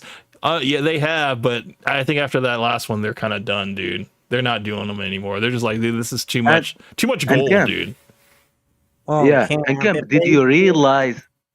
Well, Camp, if they give people like me and you too much of a platform to come in and just start roasting, you know, it kills their credibility. Like, oh, we're the big guys and you're all little guppies, and it's just like you have this small timer just roll in on your call-in show, rip both of you apart, and it's like, excuse me, you have no what? Yeah, you have no choice but to cut my call, because it's like, I'm gonna say some funny shit. And it's just going to be like, oh, God, it's like, we got to act fast, you know, because the clock is ticking. And I'm just going to be like, Fresh, don't talk over me, you know? I'm going to say some shit like that. And Fresh will be like, what? It's like, I had that ready. As a chance. No, exactly. He took it as a chance. That was my all-in moment right there. Because I was just like, you know what? I already knew I'm getting kicked off. Let me just go ahead and say, don't talk over me. I had to whip that Kevin Samuels out on him. I had to do it. Yep. And listen, guys, you know, you guys think it only Myron say Fresh. You know who's the biggest who say Fresh? Mo and his cousin Bill. Oh, they're the biggest glazes of Fresh. Oh, I think he paid them, and he told them to save him when he don't have nothing to say, basically. Like, no, it's true. It's happened more than once, man. I would, if I see, listen, I don't live in the US. But if I see Big Mo somewhere someday, I'm gonna beat the shit out of him. Trust me, I'm gonna go to jail. You know why? Because if his fakey, cringy laugh that's over exaggerated and that. Listen, I hate Mo bigger than I hate Fresh. To be honest, I admit that. Okay. I mean, yeah, I mean, he's pretty annoying, dude. I mean, he doesn't add anything to show. He's supposed to be the sound engineer, but he's over here making so much sound that we can't hear anything else. You know, it's like that's supposed to be his priority, you know? And not even with the voice, not even with the fake laugh, Camp. Even with the face. He faking his face No, when it's he true. laugh. Literally. No, he's very feminine, too. Very feminine. And just the whole I don't want to going. make rumors or anything, but who knows? Maybe Myron and Mo is in a relationship. Who knows? I don't know. Hey, man, we saw how all the guys were dancing around Big Mo on that yacht, okay? It was very sweaty and it was very cringe, and I couldn't believe it. I was just like, you guys paid $4,000 for this? Why are all the girls And Myron sitting starts on whining. themselves? Oh, man. Starts whining. Oh, I can't believe you guys saying the party it wasn't lit. Shut the fuck up. He make OnlyFans girls go, eat for free, drink for free, and make his loyal fans pay 4,000 to 1,000. He tricked the girls, though. No, he tricked the girls and he tricked the guys. He tricked the girls by saying it was an OnlyFans cruise. So the girls were like, oh, okay, we're going to get some exposure. He didn't say anything about Fresh and Fit, okay, because they knew that their name was not good. So that's why they left that part out. And then the guys are like, yeah, you know, you're going to have a bunch of OnlyFans models, you know, a bunch of model regular girls on there too, you know. I was just like, dude. And guess what, Gam? No. Fresh said, it's all good. We made a profit. And the dummy mind said, it wasn't about profit, guys. It was in the same lane. It's the same minute. They said that both. That's crazy work. No, it's so funny. It's so true. That was a Freudian slip from Fresh. You know, he's always thinking about money. You know, so that's why he said that like that. And then Myron had to quickly be like, it wasn't about money, you stupid fucks. I'm like, well, you got to look at him when you say it because he's the one that said it. We didn't say that. And Myron, guys, didn't you realize Myron is so insecure that all his employees, they got to be like soy boys so he can control them? I realized that. Of course, and, dude. And you know the guy who broke up? You know, the guy who's like, broke the door and said to Myron, come, what's his name? Allende. I saw a clip, I don't know, maybe on Twitter, Allende saying the same thing I said. He said, don't you guys realize something? That's Myron, like, co-workers, they all the same thing, so he can, like, be the boss there and control everything? Mm-hmm. I really believe that. No, the thing is, Myron will never leave Fresh because Fresh is able to be controlled by him. And then, you know, all of the other underlings, whatever, yeah, they're going to follow suit because Myron really does run that show there. You know, Fresh may be like the financial backing, which, you know, that's kind of running out too. But like, you know, he's the one that continues to use his connections, whatever, to get guests to come on and stuff like that and whatever. And we see how he does that. He basically just humps the leg of people and whatever and just begs them to come on the podcast. But like, you know, I was gonna talk about that. Thank you for bringing it, Campy. You know what I realized too about Myron?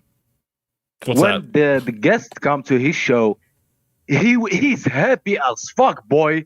He's like the happiest man. He's glazing them. He's telling them, "Oh, it's your show, man. Whatever you want." It's like, God damn, what is this cockery, man? No, it's for true. A guest? He was the same way. He was the same way with Abba when Abba came on the show. He was mad respectful when he first came on and stuff. And then they ended up staying for the girls show, the after hour show. And yeah, I mean, he was deferring to him all the whole time. But then like, it wasn't until like, you know, Abba like went back and did his own video on them and stuff that, yeah, he made an enemy for life. But no, he basically treated Abba the same way he treats all these other guests that come on. And, you know, and like you said, Cam, I remember you said once, Myron is cool with you as long you cool with him. No matter how much you did the difference, no matter like what. If you come to his show and like don't talk shit about him, he's gonna be like, "Oh, you're the best friend ever." You know what I'm saying? It's true, man. He still looks at Nick. He still holds Nick Fuentes on that pedestal because, you know, even though Nick is kind of the one that was, you know, kind of really put them demonetized, all this stuff like that, but he still holds Nick up on this crazy pedestal because he respects Nick. You know, he just, I don't know what Myron it is. is the type of guy. So Myron wild. is the type of guy. If he was your friend, and you guys got another friend, the third friend come and rob you, you're gonna say to Myron, "Hey man, you know our friend, what he did to me? He robbed me, man." Myron gonna be like, "I wish you guys settle this, and I don't want to lose you both guys." Like, he not loyal to you. He not loyal to anyone.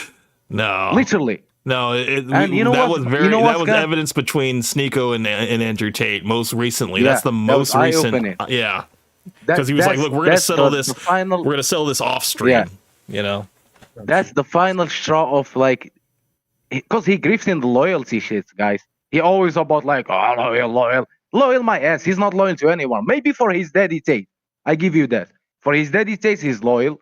I don't know. out of his own mouth, dude. Out of his own mouth, he said, "It doesn't matter what you do. Even if I don't agree with you, I will still remain loyal to you."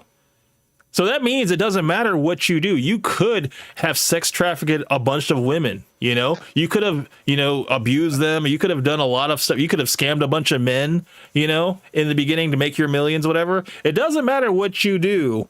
As long as you're a friend to him, he will remain loyal to you. So we already know how he is about his old daddy Tate, whatever. But it's like he's trying to play both sides with like Sneeko and Tate. Like he's like, look, we'll settle this, whatever. We don't need to have this infighting. It's better if we all stand together and everything. But Sneeko is like, but they've already gone public and smeared my name publicly. So why can't you talk about it? And listen, the camp. Tate doesn't respect Myron. I see him how he talk about him. He consider him as just like a kid or something like that. Literally, he doesn't respect Myron. And Myron's still a dog to him. I don't know why. That's why I told you he's loyal to his daddy Tate. I don't know. It's weird. Well, it's like he looks at Myron as an ability to or an option to basically spread his influence. He can go on his show, whatever. Even though they're not monetized, whatever, he can still get his face out there. So I mean that's why he still keeps him as a friend. Tate will keep Myron as a friend because he's still a resource to him. He can still use him for that. But Myron is so loyal and so blindly loyal to Andrew Tate that he doesn't see it for what it actually is. That it's an opportunity for him to come up. Yeah, and you know what's Camp? As much as they give Chris shit and Chris that, I agree. Chris is a dumb nigger. I'm sorry, excuse me. No, I mean it's true. But let me tell you this. Chris speak his mind sometimes when he in on the Henny. He's like you said a while ago. He sometimes like Myron say, "Oh, I don't like girls" or something like that. And Chris will say, "Why?" Why? He will. He will ask questions. Dude, that the we want best to. clip, clip. I can never find it. Whatever. I don't know. It's just buried in the videos of Fresh and Fit. But yeah, Myron said he's like, "I don't really like blowjobs that much," and then Chris said, "Why?" It was one of the funniest things ever. And Myron looked around. He's just like, "Cause it's fucking gay," And I was like, it's just like, there you go. Let me tell you, Chris really wanted the answer because he really genuinely asked that. I know. He was like, wait a minute in his head. It's so good. Wait a minute, I'm on the Henny and everything, but Myron, come on, man. You already got those pictures and allegations. Why are you making that hard for yourself, man? It's true. Myron always has to give us that heterosexual spiel that he has memorized so well that they played a prank on him, Yeah. The only thing Fresh can like be straight with it and stuff. He loves women. Fresh is a simp, No, no he question. Really loves women. No question. You'll never call straight, Fresh gay. No. Yeah. Yeah. That's what I'm saying. There's no question. He pays for it, and because he has to. Yep. But obviously, he's not a fruit. He's not a fruit cake. Not like Nick Fuentes and Myron. I mean, those guys. Yeah. I mean, Myron has a type. He likes white dudes. He submits to white dudes, and I think it's okay if you have a type.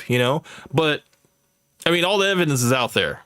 But people just choose to ignore it. A lot of the fans of him just choose to ignore it, and I'm just like, I guess, man. I can't. When I was younger, even like a little bit ago, me myself, I was like, you know what? I give him the benefits of the doubt. But when I start to watch clips, like you said, I have Reddit now. Now I have Discord. I didn't have those things. The clips open my mind, you know. Like you can't deny it at this point. No, no, you can't. The allegations cannot be beat, really man. The files are too thick. Yeah. You know? Yep. I agree. But it's fun. And- you know, and- it's funny. You know, but Myron, he always has a defense for everything. And he's like, look, if I was really gay, you guys wouldn't be calling me gay because, you know, what would it matter? You know, you guys would worry about getting canceled and stuff, whatever. I'm like, no. And Myron is the biggest hypocrite, Camp. You know, Myron is the biggest hypocrite ever. Because when it's come to his team, his brand, his like his image, no way. you can call him and say the facts, 100% fact, either about Fresh, him, the podcast, State, wherever. He gonna start act like the bitches he bring and he kick in his show. He gonna start act just like them. There is no free speech with them. He's the dictator. Even you say facts, he gonna like bullshit you wherever. He's a filthy tactic man. You know, he used those tactics that girls use on him, and he blaming girls. Come on, man, my nigga. Yeah, you know? no, it's true. And the thing with Myron is that he just has the opportunity to shut down any conversation. You know, if it is about Andrew Tate or if it's about Nick Fuentes, you know, he's gonna shut it down because those are his boys. You know, so even though the guy came on his podcast and be like, dude, I just spoke to Nick Fuentes' boyfriend, you know, like just the other day, whatever. And like that whole thing, like Myron was like, whoa, we need to like not talk about this, you know? And even though he didn't realize that the guy he brought on his show was like Nick Fuentes' like sworn enemy, you know? But, you know, that's the thing. They'll talk to anybody. They don't realize sometimes the lines get a little crossed. And yeah, you just gave the opportunity for somebody to out Nick Fuentes. And that's a bad look for you, you know? Yep. So I can't remember the shadow boxing video of him. Oh my god! How could I forget, dude? Oh, guys! I was stiff. I was trolling you guys. See what he gonna say? Oh, I never heard him say that. No, I knew he was proud of that video, but I didn't know he was like. I didn't know he was making excuses for it. He literally said, "I was stiff and I was trolling you guys. Give you something to like see how you guys are reacting." Fucking bullshit, dude. Bull fucking shit. That's he looked like when I saw the video. I'm sorry, guys. You know what? I'm not gonna even say it for YouTube. I don't know the guidelines like that. But you know what I'm gonna say. Yeah. He's in the like he say. He attacks guys a lot when it's come to him.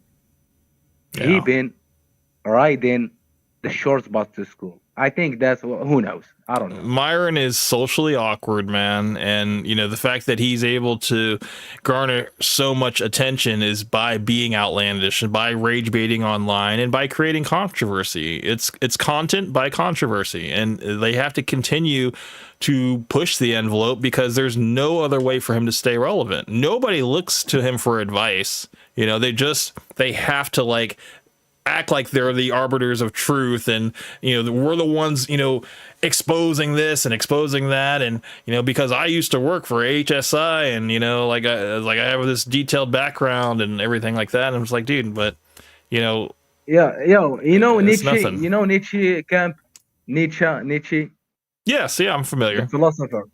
Yes. Myron literally believe in everything Nietzsche believed. He know what's up. He only respects power and everything. You know those guys, let's say a guy who's like chemical in his brain. You know, there is different guys, there is different girls, different chemicals. There is depression, there is like sad, like social anxiety, wherever. He doesn't care about this stuff. He's gonna say, let's bully the mentally ill people so they get more mentally ill. And, you know, survival of the fittest. He doesn't care about like, someone lose wherever he lose and he's depressed. You're gonna say depression isn't real because his daddy Tate said so. He's got to mirror everything that Tate says, and then also, you know, try to make some things of his own to get people to latch onto it. But at the end of the day, yeah, he's gonna say some outlandish stuff, And whether it's to men or women, you know, with women, he's just going to say you're fat and ugly and you're worthless and you're only good for like one thing.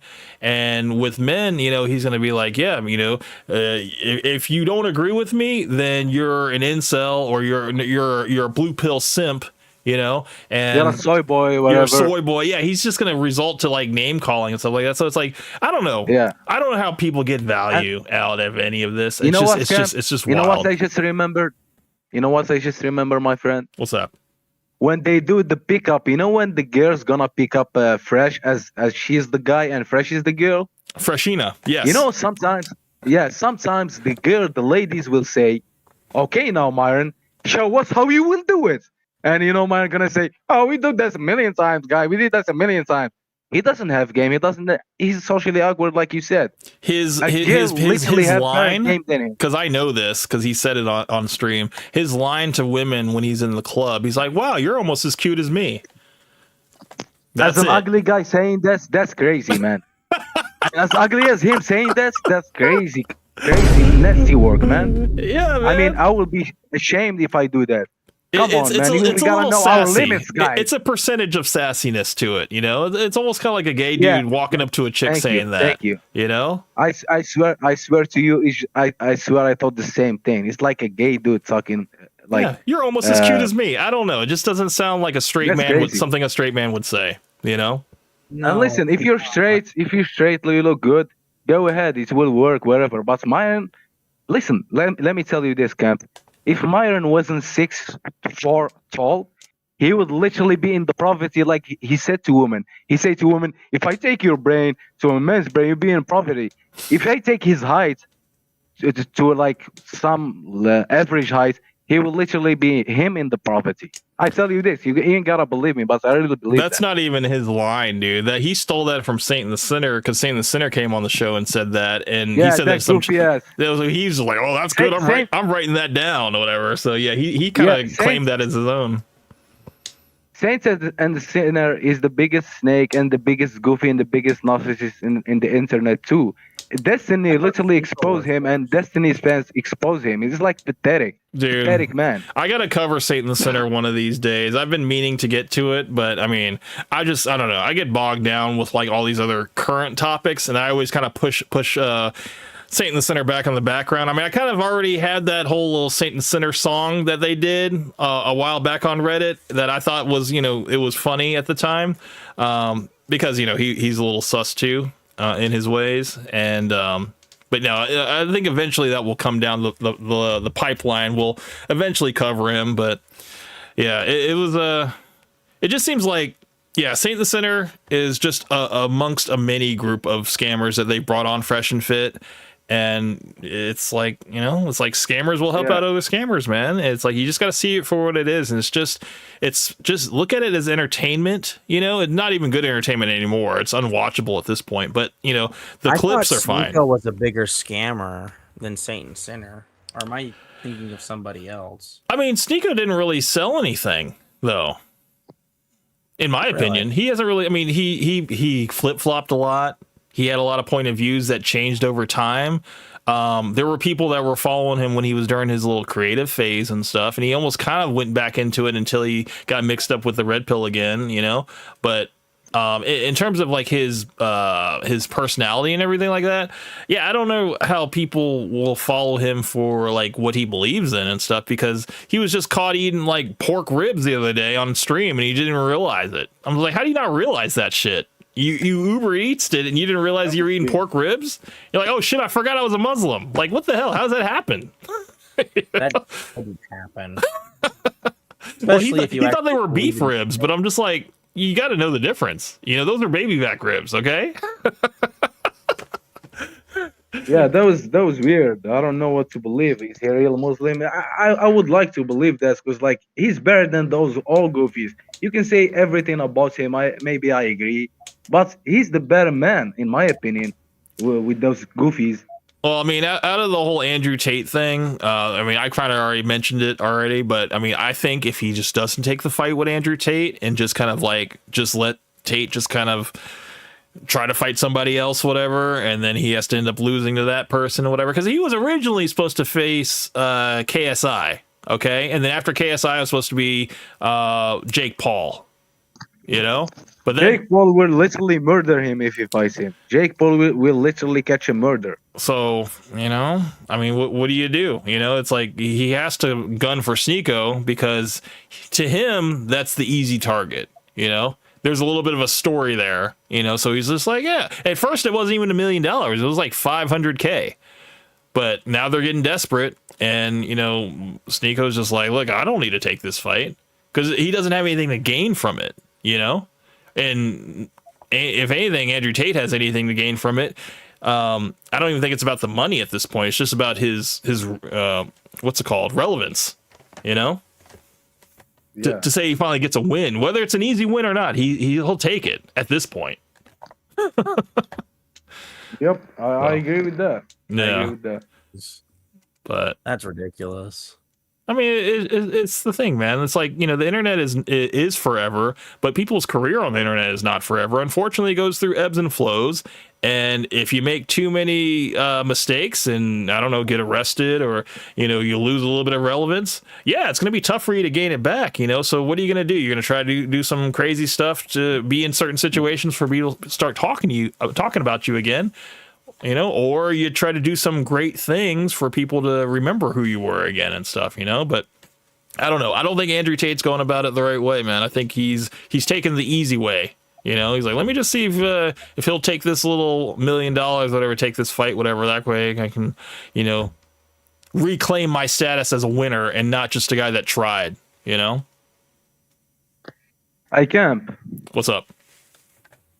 Saving children was good, but saving you guys was better. And he acting like he's crying. Oh Fresh my almost God. left. That was the biggest Hollywood movie ever. Fresh is too dumb to cry, to get emotional about this, because I mean he's just like, he doesn't have the emotional range to get there. unless he's being trolled, you know, he'll start welling up. But like to actually be emotional because he's in this, you know, what's it called, the unmonetized situation, demonetized situation. Yeah, I don't think he can really find it in him to feel anything, you know. He's just like, look, we can get out of this, you know. I can figure something out. $6 million in properties. I'm good on my own. Guys, we need you to support us in Castle Club. Blah, blah, blah. That was crazy. The hard cut to that was fucking great. Obby and Preacher are amazing. That was an amazing edit because dude, I give him that. It was him talking both sides out of his mouth, man, saying one thing and then a second later contradicting himself, you know. So it's funny, man. These guys, I mean, it's all fake. It's all fake on the internet. That's one thing that we're trying to expose on this channel, at least, is that, you know, if you can see the chinks in their armor, man, that, you know, these guys are really emotional. Okay, they're trying to make men be like this stoic alpha male, you know, like take no prisoners, go out here and conquer the world, or whatever like that. And yeah, I think you take away the money that they can earn from doing this, I think eventually the motivation's gonna fade away. Yeah. You know? Yeah, and he always saying it's not about the money. It's not about the money. It's all about the money. It's always been about the money. Up. Come on Yeah. now. You know, Camp, who's the best guest I love? I mean, stoicism isn't exactly something that you just learn to do. It's something you have to practice. Yes. Yeah. And, you know, that's the thing. These guys are anything but stoic. They're emotional females. And, you know, it's like, I don't know. I don't think they realize how, you know, when they crash out or any actions that they do that is not really as favorable as, you know, what a man that has to go through it would do. You know, it just seems like a lot of whining, you know? And listen. I know Abba. He think Myron gonna beat him. And I'm not a fan of Abba at all. Mm-hmm. Yeah, I mean it. I think have a chance against Myron. I don't know. I think if he take the boxing match against him, I think Myron will probably get slapped. I believe that. I don't know. Maybe I'm wrong. Who knows? We'll never know, man. I don't think it will ever happen, unfortunately. I think that's just something that Myron will always want to happen that we'll never get because, you know, I think Abba knows that as long as they're in a winning position right now, you know, like they can make as many videos of Fresh and Fit as they want and still get paid for it. And Myron has to put together an AI rap song, and it just falls flat.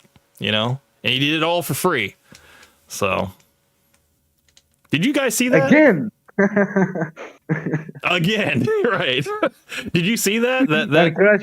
God, it was so bad. It was so cringe, man. I was like, God damn. But Yep. What are you gonna do? That is really all I got, man. We're at 3 hours. I think I'm gonna go ahead and call it a night. I do apologize for starting as late as I did, but I was stuck in traffic. But I appreciate you guys. Keeping me company, I'm man. really happy that I catch up with you today and speak with you, Camp. Dude, it's been a long time coming, Machiavelli. It's been a long time coming. Yeah. Like I said, listen, since I heard your call, I'm immediately a fan of you, my guy. And I appreciate literally you, man. mean that. Like, when I don't watch the live thing, I go back and watch it no live. Sometimes when I sleep, I put it. Oh, that's cool, man. I'm a huge fan of this channel. And I wish you more succeed, man. Hey, man, you guys are the reason why I keep coming back every week, man. So I appreciate you guys' support. And look, I'm not trying to be like overnight famous. I'm trying to slowly build this thing, and it's only with you guys that I can do that. So, and I'm trying to, like I'm saying, I'm not gonna give up on coming up every week and laughing at these fools in the red pill, and just press the like button. Yeah. Just having a good time, yeah, man. Just press the like button. We will be here, Camp. These guys aren't even nobody cares. We'll always be here every Saturday. Appreciate that. Damn money. What's that? Ghost? What'd you say? These guys aren't even real red pillars. These guys are like, oh, we'll just use this to make money. 100, 200, 300, 400, 500. That's all it is to these guys. It's not, I believe in the truth. It's, I want money. Yeah, do whatever it takes, right? I agree with you. Do whatever it takes. And, that's the thing. They have to create controversy, even if it's artificial, because even the kickouts that they do on After Hours, it seems so forced now, It is. Well, it takes one disagreement from one girl and be like, get the fuck out of here. They're just like so quick to throw somebody out that has a different opinion. And I'm just like, you guys understand that you're not really solving any type of mysteries between the male and female if you're just silencing one and not willing to have the conversation. I think that was what the whole point of After Hours was in the beginning, was to be able to see into the minds of what women are thinking, Hey, Camp, today, even the girls don't want to go to After Hours. They're struggling with the girls. They don't have no girls coming like before, Well, the girl exposed them, didn't she? She said that they're paying girls to come on the show, and Myron shut that shit down quick. He's like, please do not let that get out. Yeah, it was panicking. I saw that. Yeah, it was really panicking. It's not a good look, man. And because he tried to do the stuff that's on live. Oh, you're fired, but he was so performative, Yes, it was, but that's. I mean, it's just a little bit of behind the curtain stuff that we weren't supposed to see. But it's immortalized forever on Reddit, and we keep records, man. And that's the thing. It's like, it makes sense, okay? If you're operating in Miami, you're supposed to be this #1 podcast. You have all the girls in there. You're gonna eventually start rotating a lot of girls back onto the show. Girls that you've kicked out before that are now back on your show. They already do that, Scam. Yeah, they already do that so many times. That's what I'm saying. It's like you're running out of a pool of women, and it's like, you've done this show for like 4 or 5 years now. So yeah, you're gonna have some repeat guests, and there are gonna be some women that are gonna be holding some grudges. You're not gonna. I mean, Fresh might remember them because of whatever he has on the side, but Myron, he doesn't remember any women because they're just women, right? Yep. So I don't care about women. Mine is all good with men. Exactly. No, there is a black chick who does videos like that. I think she's Trey. Oh, just Tree. Yeah, just Tree. Yeah. Just Tree. Yeah. Listen. At first I thought, okay, she's speaking facts, my friend. when she talk about Myron, she really speaks facts. She don't lie at all. I love Just Tree, man. She's good. She's like I love Myron. her too. Myron is you the. know, I was a yeah. hater at first, Camp. I was a hater. I say, oh, come on, who's this bitch? You know. But since I start listening, listen, she's speaking facts. I can't even lie. I'm a fan. I click subscribe.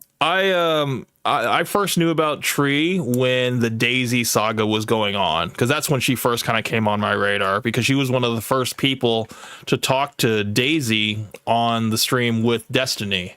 And she was really trying to, I guess, get to the bottom of everything that was going on. And then they formed a little bit of a pact, you know, that she was going to say, hey, you need to keep going on with this ruse, even though, you know, she had already gotten rid of the baby and stuff. And but she's like, no, you can milk this for as long as you can and really try to take down Fresh and Fit, you know, try to get you know, as much money as you, out of them and stuff, and sue them for defamation and all that. Best guest before we go, Camp, you know who's the best guest that I love to come on Fresh and Fit? Who's that? Deji Academics, because he's not afraid of them. He's cool with them and all, but when it's come to Fresh and his bullshit, he will call him the fuck out. That's true. Like the last time with the when Fresh licks the pom pom of 2000 body corn, you know? Oh yeah, yeah. He was DJ Academics literally was. Oh, look at Myron. Myron thinking right now. Okay, thank God at least he didn't buy her 30K bracelet. He literally said this, but he went you know, through the air. Nobody gives a fuck about it. No, it's so true though. I mean, literally. The thing is, I think DJ Academics has a love-hate relationship with Fresh. I think he respects Myron, you know, but I think he has a love-hate relationship with Fresh because they have a little bit of a frenemy type situation, you know, like, because, you know, Fresh has done his thing where he will like videotape what's his face, Academics and everything, and Academics he did the same thing with Fresh when he had Miranda and stuff, and he's, I don't know, for some reason it's all about kind of like exposing one another, and yeah, they act like a bunch of girls too, like they're very catty with one another, and I mean if it's all for our entertainment, he's a fool too. No, he's a fool too. Let's not forget when he was like crashing out, big guys in the building here, and he was like almost out of breath. Oh remember no, I remember him and Sneeko. I remember that was crazy, cringe, man. No, that's he can afford through the building. He was flexing money because she hit him with the knife through his heart because she said, "You're fat." You're fat. Yeah, and that dude, that hurt. Yeah. That cut deep. You know, that's something that he could have totally worked on, but you know, he's just like, yeah, I mean, it is what it is, and then he's just like, look, I got more money than that guy that you're with, whatever, and then it's just like she's just like, well, you know, at least he fucks me better. Oh shit, he had nothing, man. And you know, that's the thing, man. That's what these guys, you know, they can only go to money. They can't go to anything else. And unfortunately, like, you got to have more than just money to have any type of respect, you know, especially with women. Women, like, dude, you're still lame with money. So, and men think that too, you know, it doesn't matter. You're still a rich dork, you know? Yep. So, anyways, Camp, I gotta go myself, you know. I appreciate you guys coming on. It was a pleasure, excuse me. Truly, I mean it. You're always welcome to come back, sir. Always welcome to come back on the stream, dude. It will be my honor, sir. I gotta go. Take care, Camp. Take care. Go anywhere here. The hustlers, like we say. To the next week, guys. We meet. Yes. Yeah, I'll take. Game out. And Ghost Man, you got anything going on your channel, sir, that you would like to let us know? Let's see. Latest video dropped this Friday, and don't forget the live stream tomorrow at 5 p.m. Mountain Standard Time. Yes, sir. I was starting to watch your video on what's it called, the Snap fraud. It's not.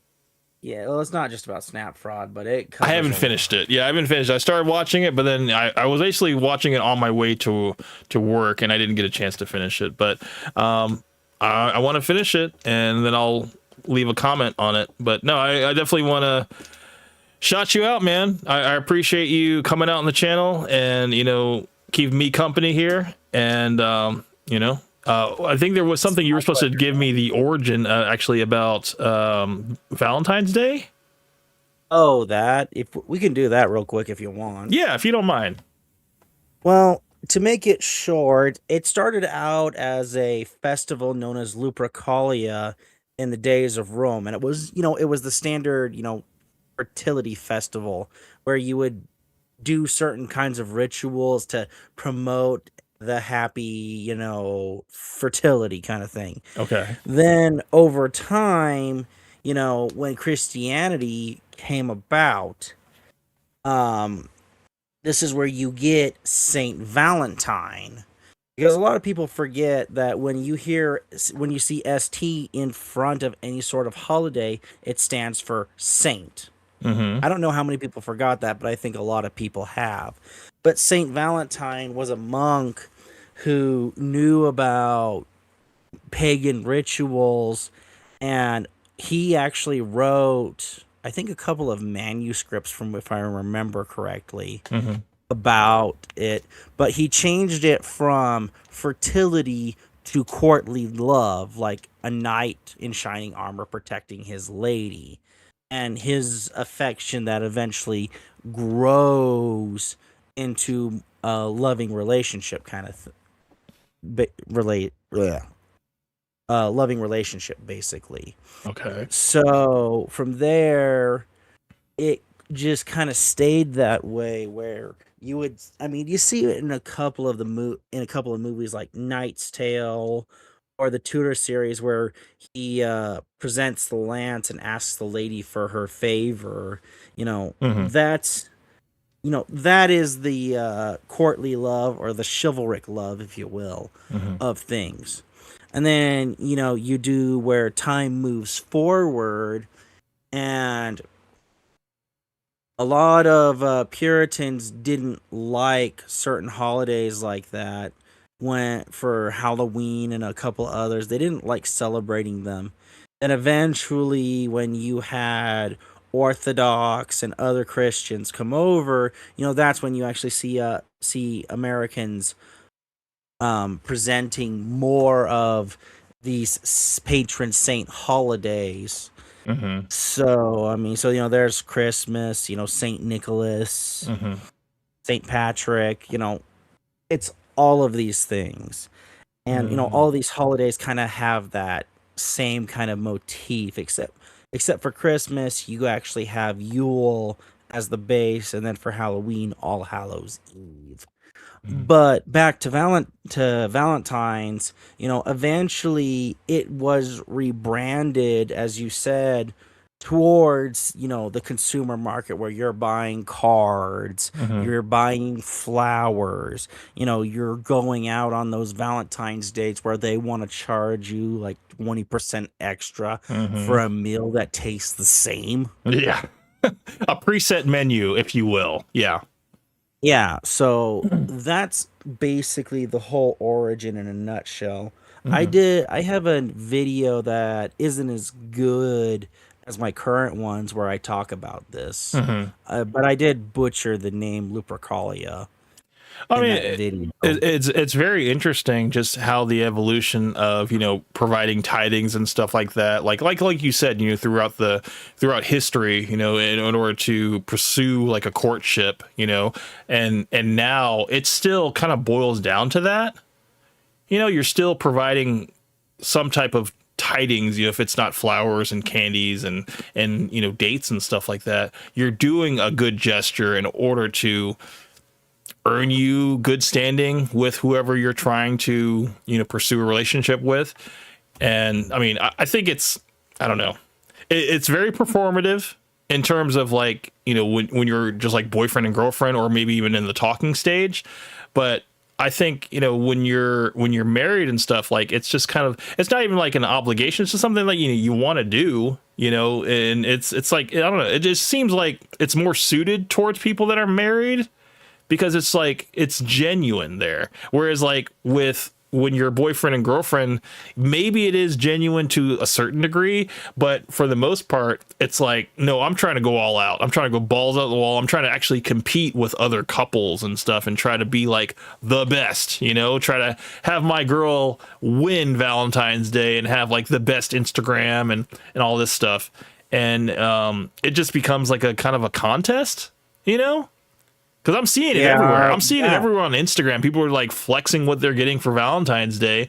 And I'm just like, are we really doing this for each other? Or are we doing this for the opinions of other people? Well, Camp, that's kind of the catch-22 here.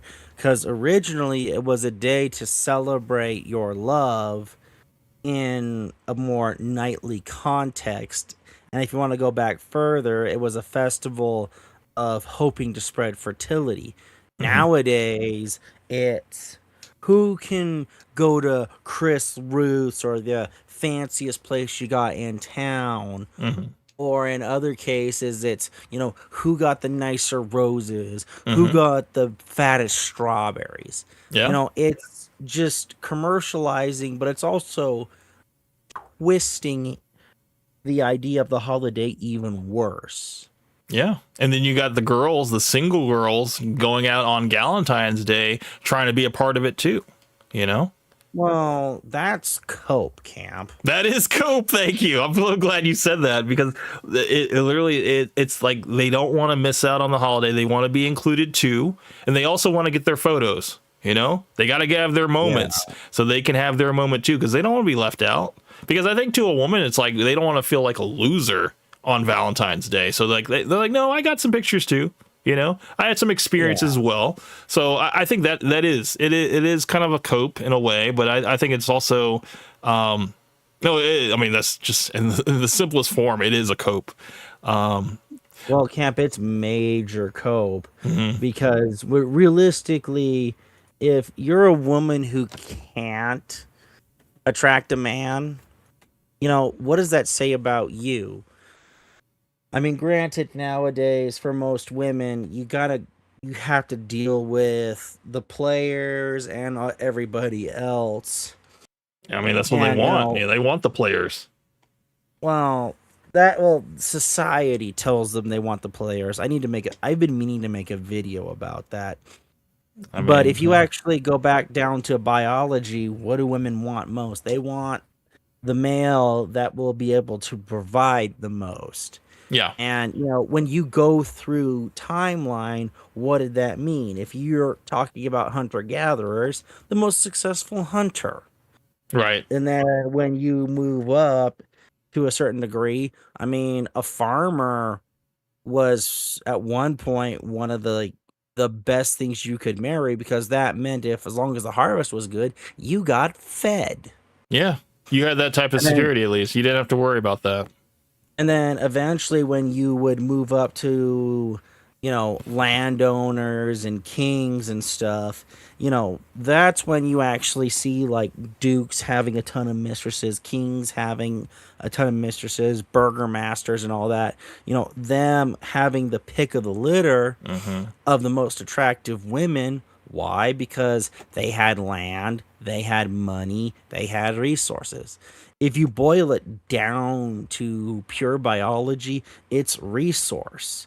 And nowadays, you know, most people will be like, oh, who do you know or what can you do? And, you know, as a guy, if you could sit here and list off, I have a successful podcast, you know, I have a job where I'm making, you know, 80K plus. On top of that podcast making income, you have status, you have not, you know, six-figure money, but, you know, you could be pretty close. And then on top of that, you know, you're also in the social media sphere. And then from there, you know, what are your personal connections? You know, Camp, you work in graphic design. I work in a shipping company. But, you know, I also have friends who are all across. Like, I know a guy in Philly who's an electrician. I know a guy in Tennessee who's an artist. And, you know, these are all my Marine brothers that I know these people. And I also have my friend here who's also one of my Marine brothers, and he's a bit of a gym rat, but me and him see the world abstractly and we understand each other. And then my other friend who sees the world abstractly, he's a certified master automotive technician. Yeah. But that's the thing. As a man, I think you collect friends from all walks of life, all professions and different levels and stuff. And I think as men, it's like it's up to us to establish those connections and, maintain those connections, because you never know when you might need to help someone out or they might need to help you out, Yeah. I think having a lot of friends in all different places and stuff is a great thing. Whereas, women, unfortunately, women have to have relationships with men in order to keep them around, otherwise they're going to keep simps around, and simps are never really good for anything other than, unwanted resources that, they don't want that from them. They would rather have it from a person that is, got a little bit more going for themselves that doesn't really need them, but yeah, that's just kind of the way of the world. That's kind of how it is. Again, I always say that the simps ruin everything because they give the women what they crave the most, which is attention. And yeah.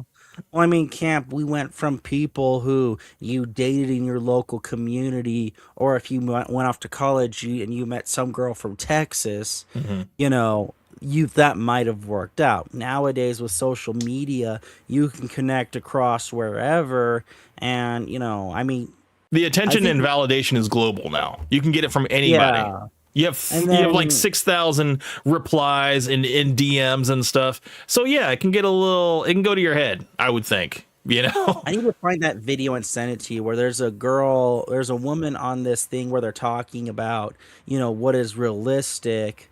And she's a bottle girl who works the bottle room in Vegas. And, she sees all the high rollers come in. And she's like, I want a man like that. And it's like, you're barking at less than 0.5%. You want the idea of that man because you don't really want what comes with it, Yeah. That's the thing. And, I think that's kind of where guys get messed up, too. Guys look at a hot chick and they're like, dude, I want to be with her. And you don't want to be with her. You want to be with her, but you want to. You want to be with her because she's sexy, but just the idea of her. You don't want to have to constantly have to beat off guys, whatever, that are trying to hit on her and shit like that. Or you don't want her to have an OnlyFans or, be having a popping Instagram where she's getting millions of DMs a day, to have that stress and stuff. It's you don't want to deal with that. I mean, if you, in strictest competition sense, you're never gonna win. It's like Trixie Tang and the Fairly Odd Parents. You just don't want to deal with it, man. It's easily avoidable. Get a low key chick that is, a middle to high attractive to you, above average to you, but not something that's completely out of your attainable reach, and someone that's just gonna be around with you, that basically is not going to go the distance with you. That's only going to go with you if you're already winning in life, Yeah. I mean, that's where the whole that whole what was it? Oh yeah, that's it. That hot crazy Matrix thing. Yeah, we definitely covered that on the channel ages ago, but it still rings true today, man. You don't want to be. I mean, crazy hot is sure. Everybody can find that universally attractive, but are you willing to get your tires slashed, by this chick, or have her burn up all your clothes, or put a false allegation on you? Hell no, you don't want to risk that, but then again, it's you want to find a girl that's not really, that's not really seeking the validation, that maybe has a little bit more what's the word, what the women in the old days used to have. What's that word? It's on the tip of my tongue. They conservative, kind of. I guess that's kind of what I'm trying to say. Conservative, not really attention seeking. I think conservative would be, I guess, a good word for right now. But you want to find a woman that has conservative values. Maybe is maybe even has a little bit of religion to her. To kind of be that be that buffer from all the craziness.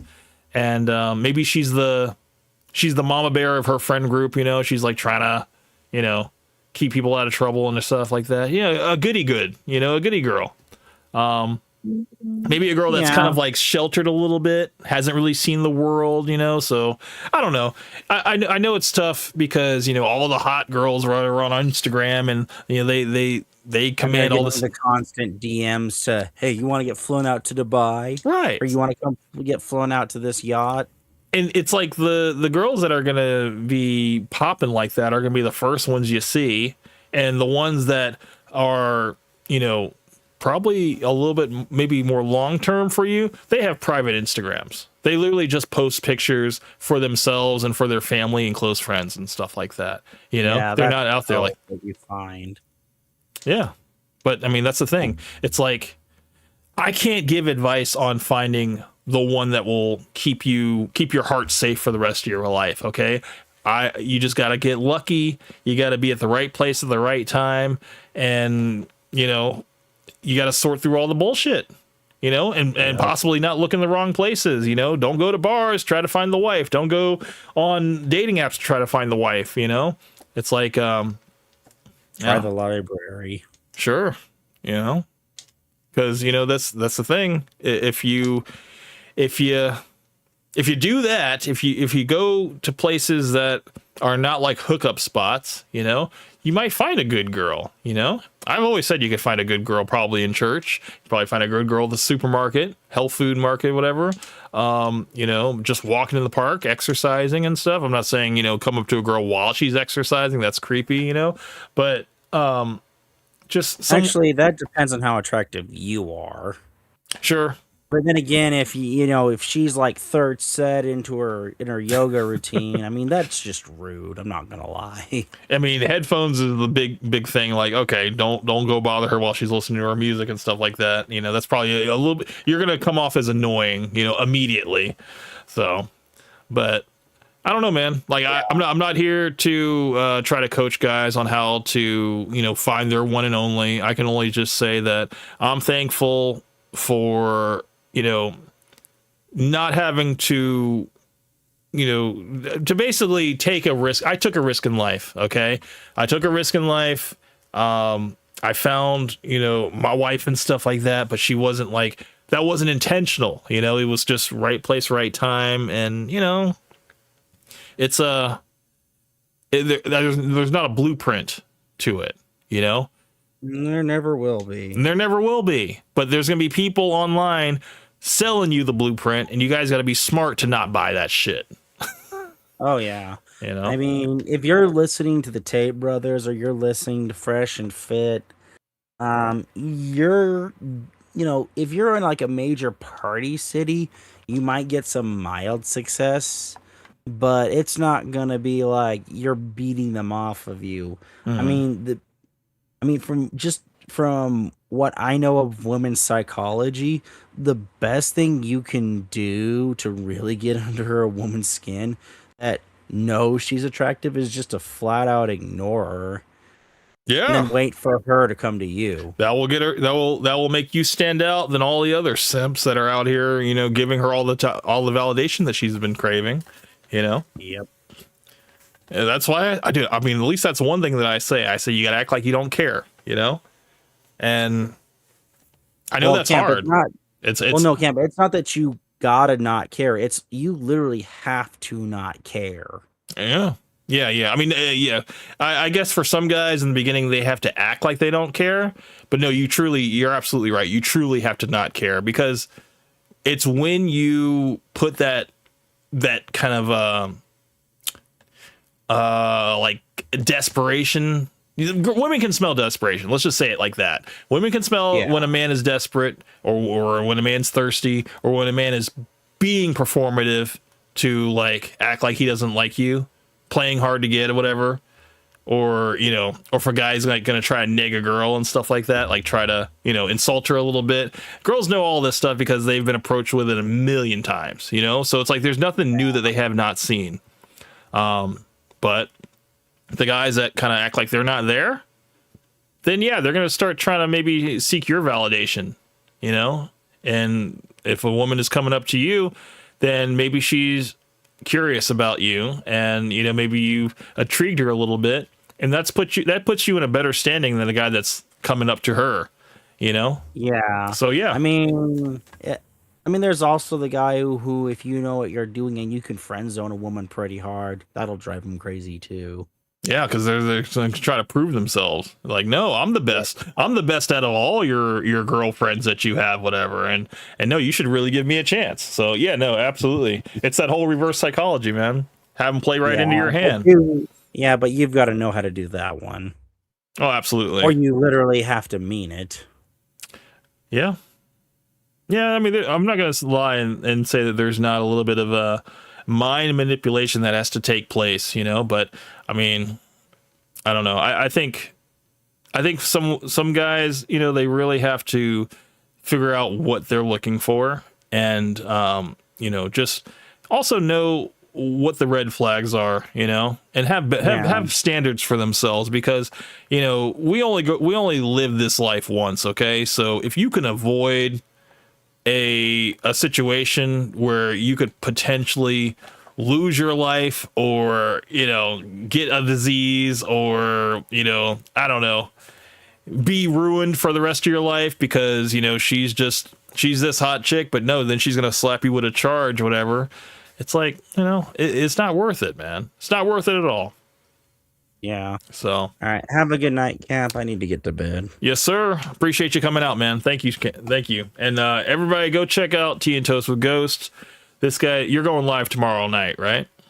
Yep. Yes, sir. Tomorrow, 5 p.m. Mountain Standard Time. See everybody later. Take it easy, Toast. Have a good night, Camp. See you, man. All right, guys. So that is it. I do appreciate everybody, all the hustlers that came out. Exo Charles came back. He says Tate was being submissive to clavicular last stream. He was, man. And you know, that's the thing. It's like they have to gather around the person that has the most clout, and that was Clav at that moment. So let's go ahead and get out of this. Where do I disconnect? There we go. But yeah, let's see. Exo Charles came back. It's kids. Yeah. I mean, that's the thing. It's like, it's so awkward seeing Tate, who's like pretty much almost 40, gathering around like a 20-year-old kid, you know, because he has more clout than everybody else in that room. And yeah, it's pretty sad. Pretty sad sight to see. And then Dakota came back. He says, Machiavelli is pretty based. Lol. No, I agree. I enjoyed that. I enjoyed that conversation. And you know what? I need all the hustlers to come on and we can just all chop it up and have like a good time, because man, I enjoyed that. I enjoyed that very much. But no, I mean, you guys don't always have to type in the chat. You guys can, I opened up the Discord for that specific reason, so we can all hang out, dude. I appreciate hanging out with you guys. I hope you guys had a good Valentine's Day, whether you spent it with some loved ones or you hung out with your boys being boys, you know, but just understand that if you're not in a relationship on Valentine's Day, it's not the worst thing in the world. It's just another day. It's a day that you're saving money and you're not actually, you know, falling for this whole performative act that you have to pretend to do as a guy. You know, if you're in a relationship and you're doing Valentine's Day, you don't have to go all out. You know, if the girl is really into you, you know, it should be enough if you write her a letter, or you make a card for her, or, you know, you go have a lunch or a dinner and stuff like that, but it doesn't have to be extravagant. You know, you don't have to show off for everybody. You know, it's like just about being together. The idea is doing one for another. One thing I wanted to say earlier is that life and love, the difference between the two is the letter O and the V that's in love. It's about what you offer and what you value. And if you find somebody in your life that you want to offer your love to, you have to value them as well. That's very important. That's not much more I got to say to that. So I appreciate you guys coming out. Hope you guys have a wonderful evening. I'll see you guys on next week, and we will have a whole new set of things to talk about. And yeah, So that's it. This is Camp Hustle 1. Out. You guys have a good night.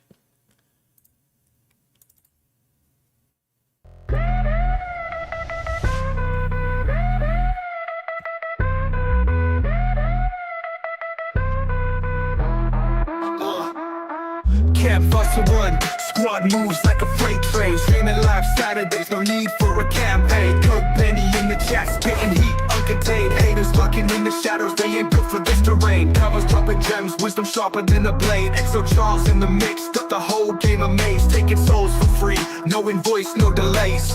Debating Sonic, spitting logic, making waves. Hustlers unite every Saturday night. We shine bright, got the spotlight in sight. Live stream flames, haters take flight. Chopping it with Hank, keep the vibe airtight. Commentary live, no script, just pure flair. Every bar a dagger, leaving doubters in despair. This ain't just a hustle, it's a kingdom we declare. Building brick by brick, we ain't folding under glare. Hank Russell in the cut, breaking bread, trading thoughts. While they talk trash, we strategize and plot. Every stream a canvas, every word a stroke of art. We out here taking names, pulling strings, playing smart. Hustlers unite every Saturday night. We shine bright, got the spotlight in sight. Live stream flames, haters take flight. Chopping it with Hank, keep the vibe airtight.